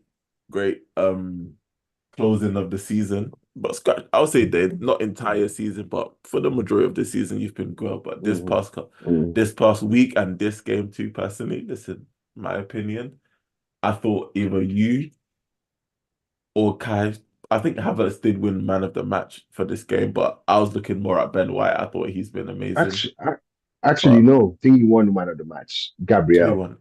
Oh, fair. Gabriel. Yeah, but the Arsenal team, he won. Kai Havertz won. Oh, fair. Okay. But yeah, for me, Ben White, keep going, keep doing what you're doing, man. You look solid. And listen, I only gave him. I'm giving him player of the week, and that's only because I was wanting another right back last season. So You he's were, clean. I remember. You get me? And he's shut me up, man. So Yeah, I I remember. can't even I be mad at that because he shut me up it's big time. it's something that you want to hear as a good shot me up, you know what I mean? But it's You one get, of those, you're right. Benny yeah, Blanco, man. bro. So And giving him, giving man. giving giving goalkeepers a problem in the corners, man. Yeah, nah, for Yeah, Yeah, he I sure. was love he was that. I was like, that's bro, true. I love players that do shit like that, fucking with him just to Bro, get I swear, it's so good. Yeah, so I'll give it to him, man. Definitely. Yeah, man. Benny Blanco, Definitely. he deserves it, bro. That's true. That's true. I'll Right. go on and you can go. Um, Player of the week, it's a tough one, but I'm gonna give it to Kai Havertz, man. He's slowly like he's just shown that he's coming in clutch. You know what I mean? Like to be honest, I didn't expect him to score in this game. I wasn't really expecting it, honestly. I was expecting maybe Trossard and Saka for sure. But he's shown that the way he plays that like today, especially in a game like this, bro, he took this game like it was, bro, oh my God, the Kai Havertz and the way he's shutting people up especially this week, it's crazy. You do it, you go against Chelsea and then against Tottenham. Ah, my brother. And against bro, that's all I could say, man. It's Bomba Clark Kai Havertz, bro. That's me brother right there. I think I'm gonna get a Kai Havertz shirt actually. I actually think I am because I've been thinking about getting an Arsenal shirt, but I don't know who to get. You know, I was always gonna get Martinelli, but I'm not gonna lie, Martinelli has been disappointing me lately. He's been disappointing me, and yeah, really been yeah, stepping back. he's been disappointing me lately. But Kai Havertz, he's just been shutting everyone up, bro. Everyone, and he's been playing, he's been scoring. It's just a feel good. You know what I mean? I think he deserves it. You know, he puts in a lot of work, I guess, and that's it, man. I'm gonna give it to Kai Havertz, clutch Kai, bro. And let's see by the end of the season how many goals and assists he ends up on, and if he will eventually. Imagine he lifts the goddamn Premier League trophy. Oh my goodness. Mm. If Arsenal win the Premier League, I will Yeah, get an Arsenal tattoo. I will get an Arsenal tattoo. yeah. I haven't bought a United jersey in 2013. I told he's bored. Fuck y'all. I'm not supporting mediocrity. I'm protesting, and the only But reason, you're not giving your money to them, man. nah, they want me to buy a jersey. They need to win the Premier League or the Champions League. If United don't win any of these trophies, I refuse to buy a jersey, and I have not bought anything since then. So it hurts, Yeah, but fuck it. We don't support mediocrity. nah, absolutely. My player of the week, I was gonna give it to Bruno, but he didn't really score assists in the um Burnley game. I still think he was one of our better players, but He was. I Still think working hard, especially. yeah, but I'm gonna just give him a shout out. He didn't. If he would have won that game, I would have given it to him. But I'm gonna give him a shout out. But my player of the week is gonna be Antonio, man. I love the fact that he scored and equalized. Was it? I think it was the equalizing goal. It was. It was beautiful, man, because I just like this club thing. I like to see it crash and burn. I want to see them Mhm. fighting. Yeah, bro. It was beautiful seeing that because Thank you, Antonio. you won one Premier League and nothing else. Like you're still shit. And you getting this guy from Feyenoord. Let it begin, bro. Let that drama Let it begin. you're doing with Salah. Yeah, I just gave him a contract recently. If the Saudis don't come get him, you have to play him. And Salah is a fraud, but we'll see. I'm on my player of the week, so I'm gonna give it to Antonio. But Antonio, because I never really I never really have respect on your name, and I still don't. But for you back to come in as a striker, scoring these goals, being consistent, stepping up, I have to give you credit. I have to give you credit and you've been performing and you get goals every now and then. And he's always one of those strikers that like your defenders has to like you have to think about it because he's always You busy. have to. Boy, when you're Yeah, busy thinking about Jared Bowen and Kudus, don't worry. Antonio's lurking yeah, in the corner, bro. yeah. He's lurking. He's running you down, bro, shooting, doing all kind of stuff. He's one of those, he might even bite you, you know what I'm saying? He's just busy. Yeah. So yeah, Just I'll cause problem, like. facts. I'll give him credit for that, man. So shout out to Antonio. You're gonna be my player of the week. 100% facts. Yeah, man. So yeah, we out of here, bro. Appreciate we see Yes, 5 people still watching, man. Y'all make sure to like the video, man. Appreciate everybody supporting Noodle. It was a yes, sir. great week, man. I was very happy y'all won the game. And I told this to the boys before we Definitely. got here. If you need to win, if you need a draw to win the league, don't worry about that United game. You gonna get it. But if you come and you lost the game or you drew, you're not going home, bro, with 3 points. Don't even worry about that. Like right now, I can Nah. tell you, you're not going home with three. You're not leaving that game with 3 points. But Love it. but it depends on what's going on with City and where you at. If you fumble, I love it. United taking that L, bro. I'm telling you And right. I'm telling you right. no, I feel you. You know who I am. People thought that today it was going to be Spurs. You never know how the universe works, right? It just now it is looking like United want to come and spoil the party, and I'd rather Spurs spoil the party than United, just because of the fans, right? The Spurs fans tend to do that. I hear you on that. So all I'm gonna say is just don't come to United. If you are still challenging and you need that point, we'll give it to you. But yeah, man.